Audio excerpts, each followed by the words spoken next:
السلام عليكم ورحمة الله وبركاته. إن الحمد لله نحمده ونستعينه ونستغفره ونعوذ بالله من شرور أنفسنا ومن سيئات أعمالنا. من يهده الله فلا مضل له ومن يضلله فلا هادي له.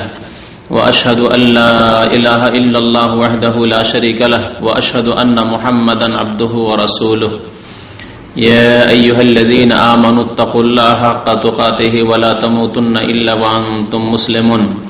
يا أيها الناس اتقوا ربكم الذي خلقكم من نفس واحدة وخلق منها زوجها وبث منهما رجالا كثيرا ونساء واتقوا الله الذي تساءلون به والأرحام إن الله كان عليكم رقيبا.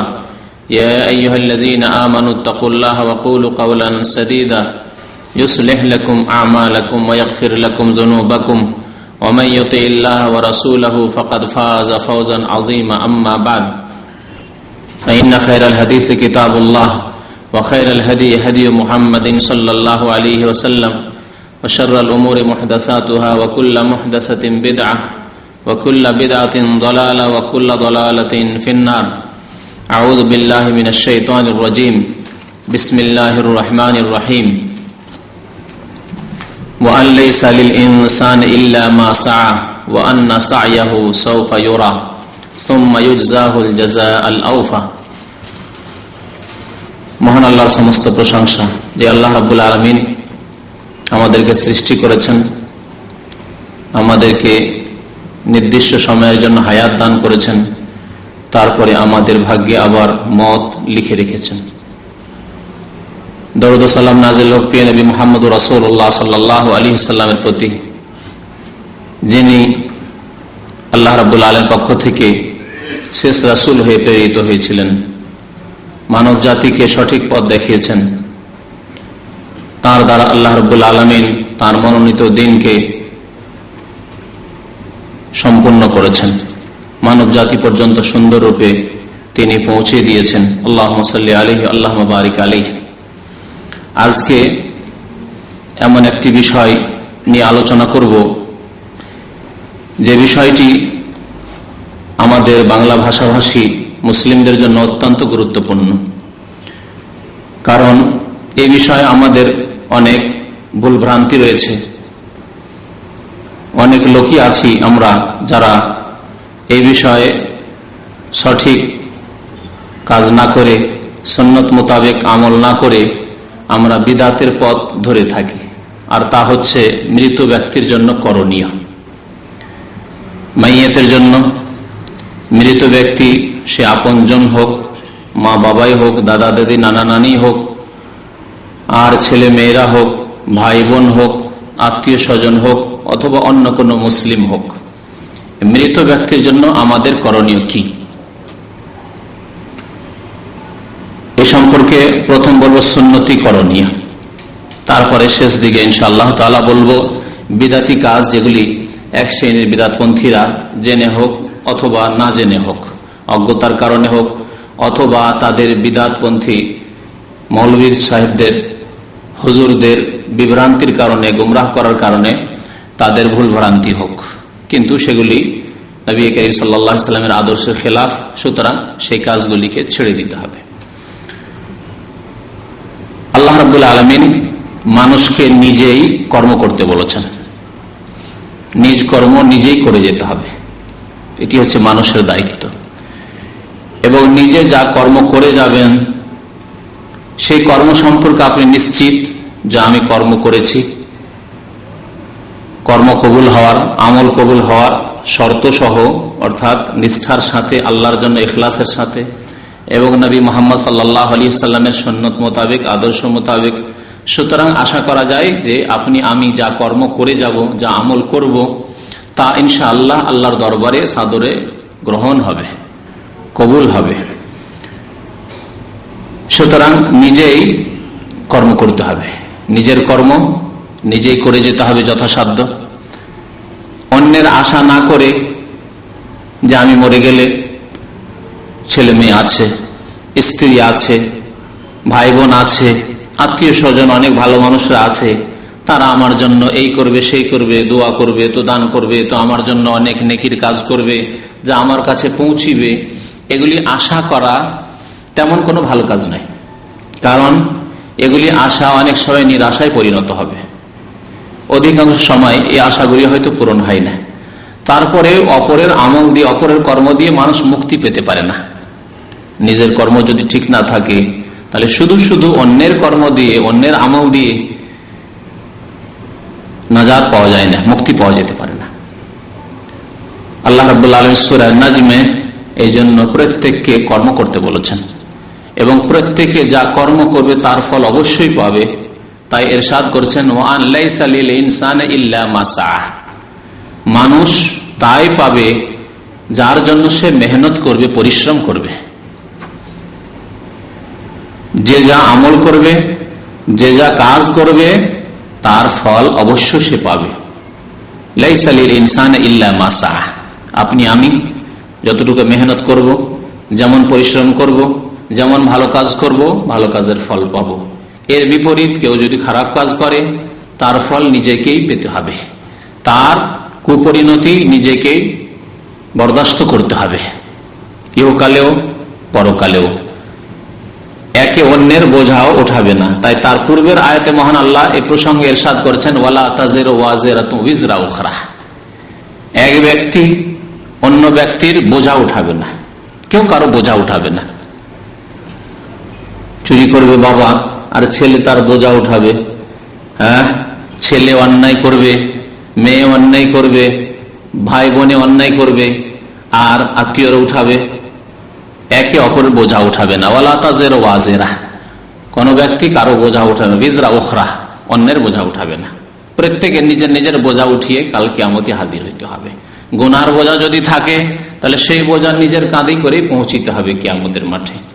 আর যদি নেকির কাজ করে গিয়ে থাকে, কিছু সম্বল তৈরি করে থাকে দুনিয়াতে, তাহলে তাও তার সাথে আসবে কিয়ামতের দিনে। তাই আমাদেরকে নিজের কর্ম ভালোভাবে করে যেতে হবে। কর্ম শুরু করতে হবে নিজের আকীদা আমলের পরিশুদ্ধির মাধ্যমে। নিজের আকীদা বিশ্বাসকে সুন্দর করতে হবে, আমাদের আকীদায় যাতে করে গড়বড় না থাকে, আকীদায় যেন বিভ্রান্তি গুমরাহি না থাকে, ভুল ধারণা দিনের বিশ্বাসগুলি সম্পর্কে না থাকে, সঠিক বিশুদ্ধ আকীদা যাতে করে হয়, বিশ্বাস হয়। তারপরে আমাদের আমল সুন্দর হইতে হবে। প্রথম আমল আকীদা সুন্দর করার সাথে সাথে 5 ওয়াক্ত নামাজ সুন্দর করতে হবে। আমাদের রমজান মাসে রোজা সুন্দর হইতে হবে, আমাদের যাকাত সুন্দর হইতে হবে, আমাদের হজ সুন্দর হইতে হবে। তারপরে আল্লাহর হক, অন্যান্য হক রয়েছে, বান্দার হক রয়েছে, সবগুলিকে যথাসাধ্য সুন্দর করতে হবে। এসব ভালো আমল করার পরে মানুষ যখন বিদায় নেবে, প্রত্যেকে বিদায় নেবে এই দুনিয়া থেকে, তারপরে আপনজন যারা রয়েছে, মুসলিম ভাই ব্রাদার যারা রয়েছে, তারা যদি মৃত ব্যক্তির জন্য কিছু কাজ করে, তাহলে শরীয়ত সম্মত হলে, কোরআন এবং সুন্নাহ মোতাবেক হলে, নবী করিম সাল্লাল্লাহু আলাইহি সাল্লাম, সাহাবায়ে কেরাম, সালাফে সালেহিনের তরিকায় হলে তা অবশ্যই পৌঁছিবে ইনশাআল্লাহ তাআলা।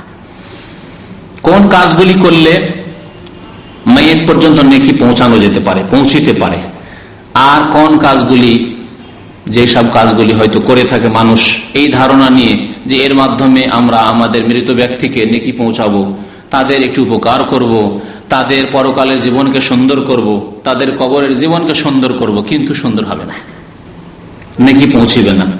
বরং উল্টো মুসিবত হবে যেই ব্যক্তি এই বিদআতি কাজগুলি করলো তার জন্য, এবং যেই ব্যক্তি মৃত সে যদি সেসব কাজের সন্তুষ্টি প্রকাশ করে গিয়ে থাকে, অথবা এই ধরনের উপদেশ দিয়ে গিয়ে থাকে, অথবা জানে যে আমাদের পরিবেশে এই রকমের বিদআতি কাজ হয়, আর তার উপর নীরবতা পালন করে চলে গেছে, নিষেধ করে যায়নি, তাহলে মৃত ব্যক্তিকেও এর শাস্তি ভোগ করতে হবে কাল কিয়ামতে, কবরের জীবনে।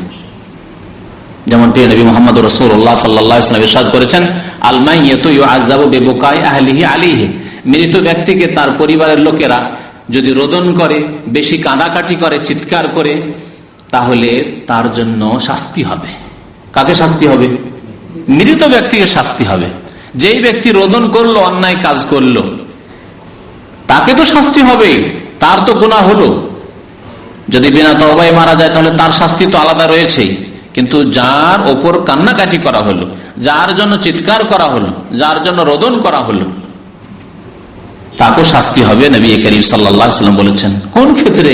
ওই ক্ষেত্রে সমাজে এইরকম কুসংস্কার আছে, বিদাতি কাজ হয়ে যাচ্ছে, আর সেই ব্যক্তি নিষেধ করে গেল না, উপদেশ দিয়ে গেল না যে দেখো তোমরা এইরকম কাজগুলি করবে না, তাহলে আযাব হবে। নবী করিম সাল্লাল্লাহু আলাইহি ওয়াসাল্লাম সহিহ মুসলিম শরীফের হাদিসে মাইয়াত মরে যাওয়ার পরে কাজকর্ম তার বন্ধ হয়ে যায়, আমল বন্ধ হয়ে যায়, কিন্তু 3টি রাস্তা খোলা থাকে, কথা উল্লেখ করেছেন। এই হাদিসটি প্রথমে আপনাদের সামনে উল্লেখ করি এবং তারপরে অন্যান্য হাদিসগুলি যেগুলির দ্বারা প্রমাণ হয় যে আমরা মাইয়াতের জন্য শরীয়ত সম্মত, কোরআন এবং হাদিস সম্মত কোন কাজগুলি করতে পারি যার দ্বারা মাইয়াতের উপকার হবে। নবী করিম সাল্লাল্লাহু আলাইহি ওয়াসাল্লাম ইরশাদ করেছেন, ইযা মাতা ইবনু আদম, আদম সন্তান যখন মারা যায়, ইনকাতা আমালুহু, তখন তার আমল কর্ম বন্ধ হয়ে যায়, দুনিয়ারও কাজ বন্ধ হয়ে যায় আর ধর্মীয় কাজ, দিনের কাজও বন্ধ হয়ে যায়। এই কথাটি বোঝাবার জন্য আর ব্যাখ্যার প্রয়োজন নেই। দুনিয়ার কাজ বন্ধ হয়ে যায়, যে লোকটি মারা গেল সে ডিউটি করতো, গাড়ি চালাতো, হ্যাঁ, ব্যবসা বাণিজ্য করতে পারবে? বন্ধ। মারা গিয়েছে, তার দুনিয়ার কাজকর্ম, চাকরি, রুজি রোজগার করা সব বন্ধ হয়ে গেছে। ইনকাতা আমালু, তাহলে আমল মানে শুধু ধর্মীয় কাজ নাই, দুনিয়ার কাজও তার বন্ধ হয়ে গেছে। কথাবার্তা বলতো, এক অপরের খোঁজ খবর নিত, বন্ধ হয়ে গেছে, তাই না? বন্ধ হয়ে গেছে। ধর্মীয় কাজ, দিনের কাজ, তাও বন্ধ হয়ে যায়। লোকটি নামাজ পড়তো, নামাজ পড়া বন্ধ হয়ে গেছে। গত রমজান মাসে রোজা রেখেছে, মারা গেল, আর আগামী রমজান রোজা রাখতে পারবে কি? মারা গেছে, রোজা রাখা তার বন্ধ হয়ে গেছে। জাকাত দিত, আর জাকাত দিতে পারবে? বন্ধ হয়ে গেছে। হজ উমরা করতো, আর করতে পারবে? হজ উমরা করা বন্ধ। তাহলে মাতা পিতার খেদমত করতো, টাকা পয়সা পাঠাতো, আর পারবে? তাও বন্ধ হয়ে গেছে। তাহলে মানুষ মারা গেলে তার সমস্ত কাজকর্ম বন্ধ হয়ে যায়, ইল্লা মিন সালাসিন। তবে 3টি রাস্তা আছে, এই 3 রাস্তা দিয়ে নেকি আসতে পারে। 3 রাস্তার কোন এক রাস্তা দিয়ে নেকি মৃত ব্যক্তিকে পৌঁছিতে পারে। সাদাকাতিন জারিয়া, ইল্লা মিন সালাসিন, ইল্লা মিন সাদাকাতিন জারিয়া, আও ইলমিন ইউনতাফাউ বিহি, আও ওয়ালাদিন সালিহিন ইয়াদউ লাহ। নবী করিম সাল্লাল্লাহু আলাইহি ওয়াসাল্লাম ইরশাদ করেছেন যে সাদকা জারিয়া যদি হয়, সাদকার সাথে নবী করিম সাল্লাল্লাহু আলাইহি ওয়াসাল্লাম কি একটি শর্ত লাগিয়েছেন? জারি সাদাকা। জারি মানে চলন্ত, চলন্ত জারি আছে, চালু আছে যেটা। তাহলে কোন সাদকার জন্য উৎসাহিত করেছেন নবী করিম সাল্লাল্লাহু আলাইহি ওয়াসাল্লাম? এমন সাদকা নয় যে সাদকা ক্ষণিকের সাদকা করলেন, তারপরে তার ফল শেষ, ফলাফল শেষ হয়ে গেল, না। এমন সাদকা, এমন দান যার প্রতিফল স্থায়ীভাবে চলতে থাকে, তার দ্বারা উপকার মানুষ পেতেই থাকে, উপকৃত হতেই থাকে, হচ্ছে সাদকায়ে জারিয়া। তাহলে সাদকায়ে জারিয়া যখন নবী করিম সাল্লাল্লাহু আলাইহি ওয়াসাল্লাম বলেছেন, তাহলে বোঝা গেল যে আরেক রকমের সাদকা আছে যা গায়র জারিয়া, জারিয়া নয়। সাদকা জারিয়া যে চলন্ত, চলন্ত সাদকার উদাহরণ দিই। একটি মসজিদ তৈরি করে দিলেন, এই সাদকা জারিয়ার উদাহরণ। সাদকা জারিয়া নাই, একবার কোন একজন মিসকিনকে খাওয়িয়ে দিলেন, বা বেশ কিছু মিসকিনকে, 200-500 মিসকিনকে খাওয়িয়ে দিলেন, গরিবদেরকে খাওয়িয়ে দিলেন। হ্যাঁ, কোনটি জারিয়া, কোনটি জারিয়া নয়? মসজিদ করে দিলেন, মাদ্রাসা করে দিলেন, ইয়াতিমখানা তৈরি করে, ইসলামিক লাইব্রেরি তৈরি করে দিলেন, ইসলামিক প্রতিষ্ঠান তৈরি করে দিলেন। হ্যাঁ, একটি ছেলেকে মানুষ করে দিলেন, এতিম ছেলে হোক, গরিব দরিদ্র ছেলে হোক, ছেলেটিকে পড়িয়ে শুনিয়ে মানুষ করে দিলেন। এগুলি সব হচ্ছে সাদকায়ে জারিয়া। কারণ এমন দান, যে দানের ফল পেতেই থাকবে, স্থায়ী। মসজিদ হয়তো শত শত বছর এই মসজিদ থাকবে, আবাদ হবে, আর লোকেরা নামাজ আদায় করবে, তাই না? মাদ্রাসা, ইসলামিক প্রতিষ্ঠান, ইসলামিক লাইব্রেরি, তার দ্বারা শত শত বছর ধরে হয়তো উপকার পেতে থাকবে মুসলিমরা। এটা এতিম ছেলে, গরিব ছেলেকে মানুষ করে দিলেন, সেই ব্যক্তি মানুষে কত লোককে ভালো কথা বলল, কত লোক হয়তো তার হাতে হিদায়াত হল। এগুলি হচ্ছে সাদকায়ে জারিয়া, স্থায়ী সাদকা। যত উপকার হবে তার দ্বারা, বা সেই প্রতিষ্ঠান দ্বারা, সেই মাদ্রাসা মসজিদ দ্বারা, তত নেকি হইতেই থাকবে। যখন যখন উপকার হবে, নেকি পৌঁছিতে থাকবে মৃত ব্যক্তির কাছে। সাদকা জারিয়া। যদি সাদকা জারিয়া নয়, তাহলে গায়র জারিয়া। খাওয়িয়ে দিলেন, খাওয়িয়ে দেওয়ার পরে পেটে কতক্ষণ থাকলো খাবার? উপকার কতক্ষণ? যতক্ষণ পেটে খাবার আছে। আর যখন হজম হয়ে গেল তারপরে আর ওই খাবার কোনো কাজে আসবে? আর কোনো কাজে আসবে না খাবার। আমাদের দেশে যে প্রচলন রয়েছে মৃত ব্যক্তির জন্য জিয়াফত করা, খাওয়ানো, এর ফল দেখছেন গায়ের জারিয়ে কন্টিনিউ নয়, যেই দিন খাওয়াই দিলেন বাস 2-4 ঘন্টার জন্য নেকিটা হইলো, তারপর আর এর নেকির ফল আর বাড়ছে না। নবী কারীম সাদকায়ে জারিয়ার কথা বলেছেন। আর সাদকা জারিয়া 2 রকম ভাবে হতে পারে, তার মধ্যে একটি বেশি উত্তম অন্যটির চাইতে। প্রথমটি কোনটি? ওটি হচ্ছে ওই ব্যক্তি নিজেই সাদকা করে গেছে, নিজেই মসজিদ তৈরি করে গেছে, নিজেই ইসলামিক প্রতিষ্ঠান তৈরি করে গেছে, নিজেই মাদ্রাসা তৈরি করেছে, নিজেই লাইব্রেরি তৈরি করেছে, নিজেই 10 কপি কোরআন কিনে গরিব মিসকিন ছেলেদেরকে দিয়ে গেছে, নিজেই হাদিস কিনে ইসলামিক লাইব্রেরিতে দিয়ে গেছে। জি, নিজেই করে গেছে ওই সাদকা। কারণ নিজের হাতে করে গেলে তার ইয়াকিন থাকলো, সে কনফার্ম, নিশ্চিত যে আমি এতগুলি কাজ করে এসেছি, এই নেকিগুলি আশা করে আসতে থাকবে আমার কাছে, ঠিক না? একটা এতিম ছেলেকে আপনি নিজেই মানুষ করে গেলেন, একটি মাদ্রাসায় আপনি দান করে গেলেন, গোটা না করতে পারেন, আংশিক কিছু করলেন, একটি মসজিদে অংশ নিলেন, আপনি তৈরি করে অংশ নিলেন, তাহলে আপনি নিজে করে গেলেন, আপনার ইয়াকিন আছে যে আমি এই খেদমতটুকু করেছি, আল্লাহ করে এটি আমার মরার পরে আমার কাজে আসবে। নিজেই এই সাদকাকে জারি করে গেলেন, আপনি চালু করে গেলেন। আর একটি হচ্ছে যে আপনি নিজে চালু করে গেলেন না, ইন্তেকাল হয়ে গেল, বা আপনার আপনজন যিনি মৃত মারা গেছেন তিনি নিজে চালু করে যাননি, কিন্তু আপনি তার জন্য চালু করলেন, তার নামে আপনি একটি মসজিদ তৈরি করলেন, মাদ্রাসা তৈরি করলেন, কোন একটি ভালো কাজ, নেকির কাজ করলেন, যেটা স্থায়ীভাবে দীর্ঘদিন ধরে নেকি তার দ্বারা পেতে পারে। এই দুইটির মধ্যে কোনটি উত্তম হবে?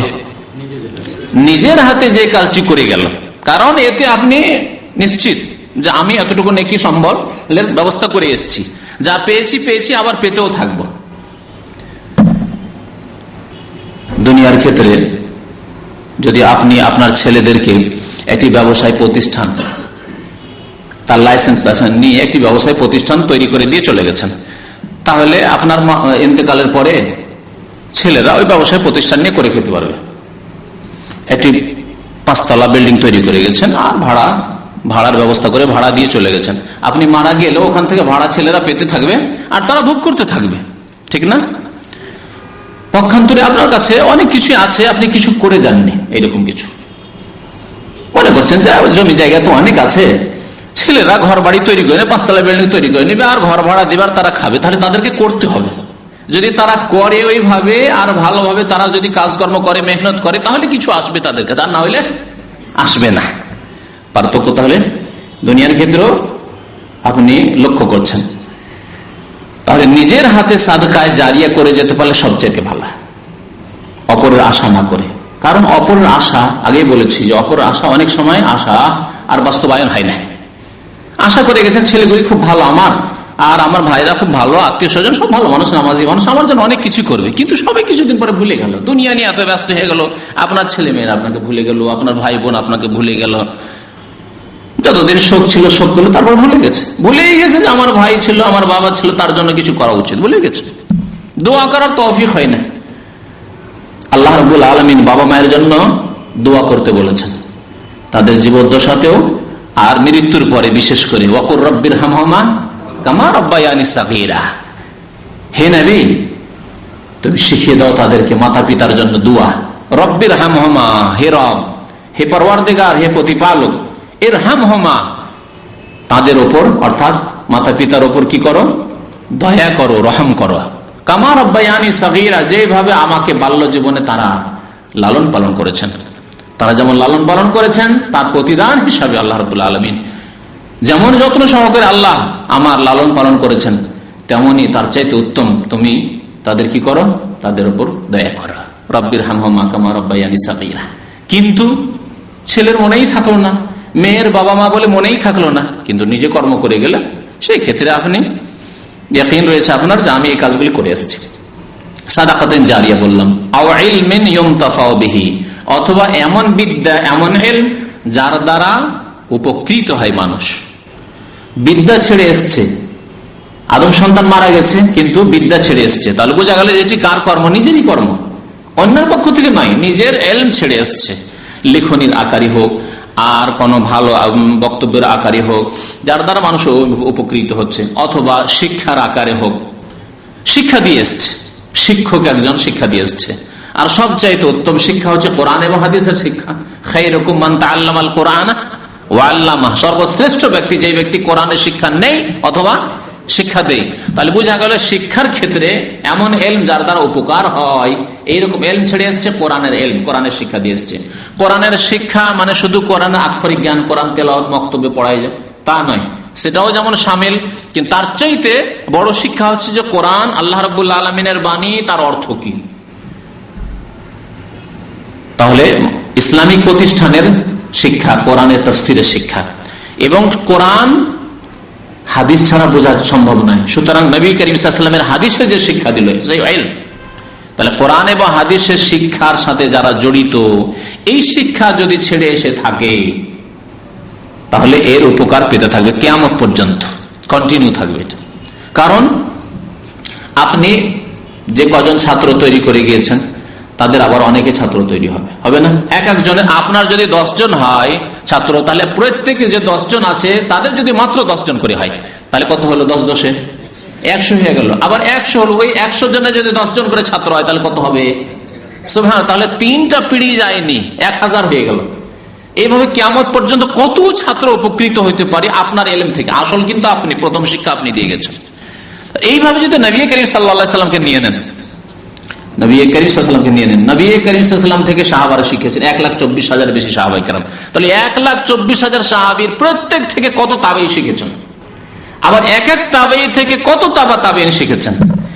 এইভাবে কিয়ামত পর্যন্ত কত অসংখ্য মানুষ নবী করিম সাল্লাল্লাহু আলাইহি ওয়াসাল্লাম থেকে উপকৃত হয়েছে, হচ্ছে এবং হবে, তাই না?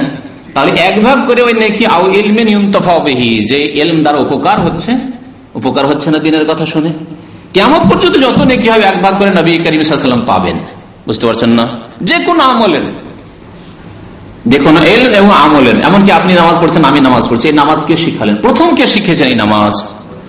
রাসূলুল্লাহ সাল্লাল্লাহু আলাইহি ওয়াসাল্লাম। সুতরাং আমার আপনার নামাজের, রোজা, হজ, যাকাত, মাতা পিতার সেবা করতে হবে, তাদের দেখাশোনা করতে হবে। কার ভয় করছি? আল্লাহর ভয়। কেন করছি? আল্লাহর ভয়টা কেমন করে অন্তরে সৃষ্টি হলো? কে আমাদেরকে এই ভয়ের কথা শিখিয়েছেন? নবী করিম সাল্লাল্লাহু আলাইহি ওয়াসাল্লাম। তাহলে আমাদের প্রত্যেকটি আমলের নেকি এক ভাগ করে নবী করিম সাল্লাল্লাহু আলাইহি ওয়াসাল্লাম পেতেই আছেন আর পেতে থাকবেন কিয়ামত পর্যন্ত।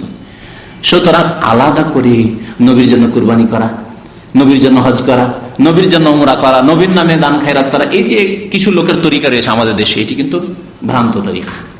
নবী আপনার দান খায়রাত আর রোজা, হজ, যাকাত আর কুরবানির মুহতাজ না। আমাদের দেশে অনেকে করে, এটি নবীর নামের কুরবানি, একটা ভাগ আর নবীর নামে, একটা ভাগ নবীর নামে কুরবানি, বেদাতি তরিকা। আবু বকর সিদ্দিক রাদিয়াল্লাহু তাআলা ওমর ফারুক চাইতে বেশি ভালোবাসতেন আপনি, না ভালোবাসেন আপনি? হ্যাঁ, তারা বেশি ভালোবাসতেন না আপনি বেশি ভালোবাসেন? আলী রাদিয়াল্লাহু তাআলা আনহু তার চাইতে বেশি ভালোবাসেন আপনি। তাহলে তারা খোলাফায়ে রাশিদিন, সাহাবায়ে কেরাম, যারা জান মাল সবকিছুর কুরবানি করেছেন নবী করিম সাল্লাল্লাহু আলাইহি ওয়াসাল্লামের জন্য, জিহাদ ফি সাবিলিল্লাহ গিয়ে, তারা তো নবীর নামে কুরবানি করেন। তারা জানতেন যে নবী করিম সাল্লাল্লাহু আলাইহি ওয়াসাল্লাম, আমি যে নিজের জন্য কুরবানি করব তারও এক ভাগ নবী করিম সাল্লাল্লাহু আলাইহি ওয়াসাল্লাম পাবেন। সেজন্য বিদআতি তরিকা তারা অবলম্বন করতেন না। আও ইলমিন ইউনতাফা বিহি, তো ইলম দ্বারা যদি উপকার হয়, এইরকমই কোরআন হাদিসের এলমের পরে যে কোনো দুনিয়ার এলম যা দিয়ে যদি মুসলিম জাতি উপকৃত হয়, আপনার মেডিকেলের বিদ্যা দিয়ে, আপনার ইঞ্জিনিয়ারিং বিদ্যা দিয়ে যদি মুসলিম জাতি উপকৃত হয়, মুসলিম জাতির অনেক রোগ ভালো হলো আপনার ডাক্তারি দিয়ে। আপনি একজন ডাক্তার, আপনার ছেলে একজন ডাক্তার, তার দ্বারা অনেক মুসলিম উপকৃত হয়েছে। আপনি একজন ইঞ্জিনিয়ার, আপনার দ্বারা অনেক মুসলিম উপকৃত হয়েছে।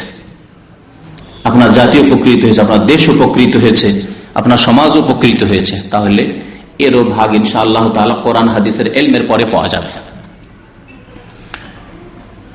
আওয়ালাদিন সালিহিন ইয়াদুল্লাহ, অথবা সৎ সন্তান যদি দোয়া করে। কি বলেছেন নবী করিম সাল্লাল্লাহু আলাইহি ওয়াসাল্লাম? শুধু সন্তান বলেছেন না, ওয়ালাদিন সালেহ, সৎ সন্তান হইতে হবে। তাহলে আমাদেরকে এখানে সব সময় এর জন্য সচেষ্ট হইতে হবে যে আমাদের সন্তান যাতে করে সৎ হয়। যথাসাধ্য আপনাকে আমাকে মেহনত করতে হবে, বাকি ফলাফলের মালিক আল্লাহ। সৎ আল্লাহ করবেন কি করবেন না আল্লাহর কাছে দোয়া করতে হবে এবং মেহনত করতে হবে, গড়ে তোলার চেষ্টা করতে হবে। তারপরে গড়ে উঠলো না উঠলো এটা আল্লাহর হাতে, এটা আপনার হাতে নেই। কিন্তু আপনি যদি চেষ্টা না করেন তাহলে কি গড়ে উঠবে? কর্ম না করে কি এমনি গড়ে উঠবে? কখনো গড়ে উঠবে না। যদি গরম লাগে পিছনের এসি চালিয়ে নেবে। সৎ সন্তান তৈরি করতে হলে তাহলে ছেলেকে নামাজি করতে হবে, ছেলেকে ইসলামিক আদব কায়দা শিখাতে হবে, ছেলেকে ইসলামিক প্রতিষ্ঠানে শিক্ষাও দিতে হবে।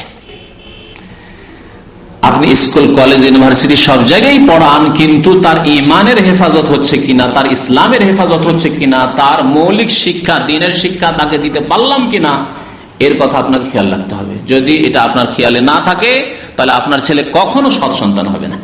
আর সৎ সন্তান যদি না হয় তাহলে সেই সন্তান আপনার কোনো কাজে আসবে না। তাহলে ছেলেকে আপনি ডাক্তার করলেন, ছেলেকে ইঞ্জিনিয়ার করলেন, ছেলেকে আপনি কত কি করলেন আপনি, কিন্তু নামাজি করলেন না, রোজাদার করলেন না, আপনি ধার্মিক আল্লাহ ভীরু করলেন না, পাপিষ্ট, তাহলে আপনার নেকির রাস্তা তো খুলবেই না, বরং আপনার জন্য বিপদ টেনে নিয়ে আসবে। এই ছেলে বিপদ টেনে নিয়ে আসবে আপনার জন্য। আপনার দায়িত্বে শিথিলতার কারণে, এই দায়িত্বে অবহেলার কারণে, আপনার এই গাফিলতির কারণে কাল কিয়ামতে জবাবদেহি করতে হবে। যেমন নবী করিম সাল্লাল্লাহু আলাইহি ওয়াসাল্লাম বলেছেন, আলা কুল্লুকুম রাইন ওয়া কুল্লুকুম মাসউলুন আন রাইয়াতি, প্রত্যেকে তোমাদের রাখাল বা দায়িত্বশীল, আর প্রত্যেককে তার রাখালি সম্পর্কে, তার দায়িত্ব সম্পর্কে মাসউলুন, জিজ্ঞাসা করা হবে কিয়ামতের দিনে, জবাব দিতে হবে যে তুমি তো তোমার ছেলেকে নামাজি বানিয়েছিলে। যদি সত্যি নামাজি বানাবার জন্য চেষ্টা করে থাকেন আর তারপরে ফেল হয়ে থাকেন, আল্লাহ পারিনি, সাবালক হয়ে যাওয়ার পরে, তার হাড় গোস্ত খুব শক্ত হয়ে যাওয়ার পরে আর আমার কথা মানেনি, বলতে মানবো না, আমি নামাজ পড়বো না, তোমার কি, তাহলে করার কিছু নেই। কিন্তু আপনি নামাজের শিক্ষা দিলেন না, আপনি 10 বছর থেকে শিক্ষা দিলেন না, 15 বছর হয়ে গেল তারপরে বললেন না, 18 বছর 20 বছর 25 বছর হওয়ার পর নামাজ পড়ো, নামাজ কেন পড়ছো না, যাও তোমার কাজ তুমি করো। তখন জবাব কি আসে? তোমার কাজ তুমি করো, তুমি এত বিরক্ত করিও না আমাকে। জবাব দিয়ে দিবেন যে আমি তো বলেছি 25 বছর বয়সে নামাজ পড়ার জন্য, না, আপনি আপনার দায়িত্ব পালন করেননি। নবী করিম সাল্লাল্লাহু আলাইহি ওয়াসাল্লাম এই হাদিসে 3টি কথা বলেছেন, এই 3টি কথা সম্পর্কে জানলেন। চতুর্থ কথা বলার জন্য আরেকটি হাদিস আপনাদেরকে শোনাই। আবু উসাইদ আস-সাঈদী রাদিয়াল্লাহু তাআলা আনহু আনসারী, তিনি বলছেন, বাইনামা নাহনু জুলুসুন ইনদা রাসূলিল্লাহ সাল্লাল্লাহু আলাইহি ওয়াসাল্লাম, আমরা বসেছিলাম নবী করিম সাল্লাল্লাহু আলাইহি ওয়াসাল্লামের দরবারে। ইয জাআ রাজুলুন মিন বানি সালামা, সালামা গোত্রের, সালামা বংশের একজন লোক আসলো, আসার পরে বলল, ইয়া রাসূলুল্লাহ, হে আল্লাহর রাসূল, হাল বাকিয়া মিন বিররি আবাওয়াইয়া শাইউন আবাররহুমা বিহি বা'দা মাউতিহিমা, আমার মাতা পিতা মারা গেছেন, তাদের জন্য আমার কিছু করণীয় আছে তাদের ইন্তেকালের পরে। যতদিন তারা হায়াতে ছিলেন, বেঁচে ছিলেন, তাদের খেদমত করেছি, তাদের হক আদায় করার চেষ্টা করেছি, কিন্তু তাদের মওতের পরে, ইন্তেকালের পরে আমার কিছু করণীয় আর আছে, করতে পারি তাদের জন্য। নবী করিম সাল্লাল্লাহু আলাইহি ওয়াসাল্লাম কয়েকটি কথা বলেছেন, তার মধ্যে প্রথমটি হচ্ছে আস-সালাতু আলাইহিমা, মাতা পিতার জন্য দোয়া করা। সালাত মানে দোয়া, কোরআনের ভাষায় সালাত মানে নামাজও, যেমন আকিমুস সালাহ মানে নামাজ কায়েম করো, তাই না? নামাজের একটা অংশ হচ্ছে দোয়া, এই জন্য নামাজকে সালাত বলা হয়, কিন্তু সালাতের শাব্দিক অর্থ হচ্ছে দোয়া। আল্লাহ রাব্বুল আলামিন তাই নবীকে বলছেন সাল্লাল্লাহু আলাইহি ওয়াসাল্লাম যে তোমার কাছে যখন সাদাকা নিয়ে আসবে, যাকাত নিয়ে আসবে লোকেরা, তখন তাদের কাছ থেকে যাকাত গ্রহণ করো, ওয়াসাল্লি আলাইহিম, তাদেরকে দোয়া দাও, ওয়াসাল্লি আলাইহিম। তাহলে সালাতের আসল অর্থ হচ্ছে দোয়া। নবী করিম সাল্লাল্লাহু আলাইহি ওয়াসাল্লাম কি বললেন? আস-সালাতু আলাইহিমা, মাতা পিতার জন্য কি করা? দোয়া করা। বিশেষ করে মাতা পিতা এই জন্য বলা হয়েছে যে আল্লাহ রাব্বুল আলামিনের পরে মাতা পিতার হক বড় হক। আল্লাহ কোরআনে কারিমে আল্লাহর ইবাদতের পরে ওয়াবিল ওয়ালিদাইনি ইহসানা বলেছেন, কিন্তু মাতা পিতার সাথে অন্যদের কথা লাগিয়ে নিতে পারেন, দাদা দাদি, নানা নানি, ছেলে মেয়ে, তাদের জন্য দোয়া করা। মারা গেছে, ছেলে মারা গেছে, মেয়ে মারা গেছে, ভাই বোন মারা গেছে, দাদা দাদি, নানা নানি মারা গেছে, কোন মুসলিম ভাই, তার জন্য আপনি দোয়া করতে চাইছেন। আসসালাতু আলাইহিমা, তাহলে মৃত ব্যক্তির জন্য করণীয় কি বলেন নবী সাল্লাল্লাহু আলাইহি ওয়াসাল্লাম? তাদের জন্য দোয়া করা। এই দোয়ার বিষয় ওই মুসলিম শরীফের হাদিসে চলে এসেছে, তাই না? আওয়ালাদিন সালেহ। তবে ওখানে রয়েছে সৎ সন্তানের কথা। সৎ সন্তান বাবার ক্ষেত্রে বলা হয়েছে, কিন্তু অন্যদের ক্ষেত্রে, সেই ক্ষেত্রেও সৎ ব্যক্তি হইতে হবে, তার সন্তান না হইলেও সৎ ব্যক্তি। কারণ অসৎ ব্যক্তির দোয়া দ্বারা কি বা উপকার হবে? অসৎ ব্যক্তির দোয়া দিয়ে কি বা উপকার হবে? বেনামাজি ব্যক্তি আধা নামাজি ব্যক্তি আর জানাজার নামাজে হাজির হলো আর 40 জনের গণনা পূরণ করে দিল, এদের দ্বারা কি উপকার হবে বলেন? এদের অবস্থা ওই রকমই যাদের পকেটে কোনো পয়সা নেই, আর বলছে যে আমি আপনার জন্য কি করতে পারি। একজন ঋণী ব্যক্তিকে বলছে যে আপনার জন্য কি করতে পারি, হোয়াট ক্যান আই ডু, হ্যাঁ কি আপনার জন্য করতে পারি, কি খেদমত করতে পারি। কি খেদমত করবেন? আপনি নিজেই মিসকিন, এতিম, নিজেই বেনামাজি, নিজেই আপনি কুফরের অবস্থায় রয়েছেন, নিজেই আপনি ইসলামের ওপর না, তাহলে অন্যের আর উপকার কি করবেন? আপনার দুয়ার দ্বারা কি হবে? কিছু হবে? কিছু হবে না। আপনার জানাজায় কি হবে? কি যার নিজের নামাজটা ঠিক নেই।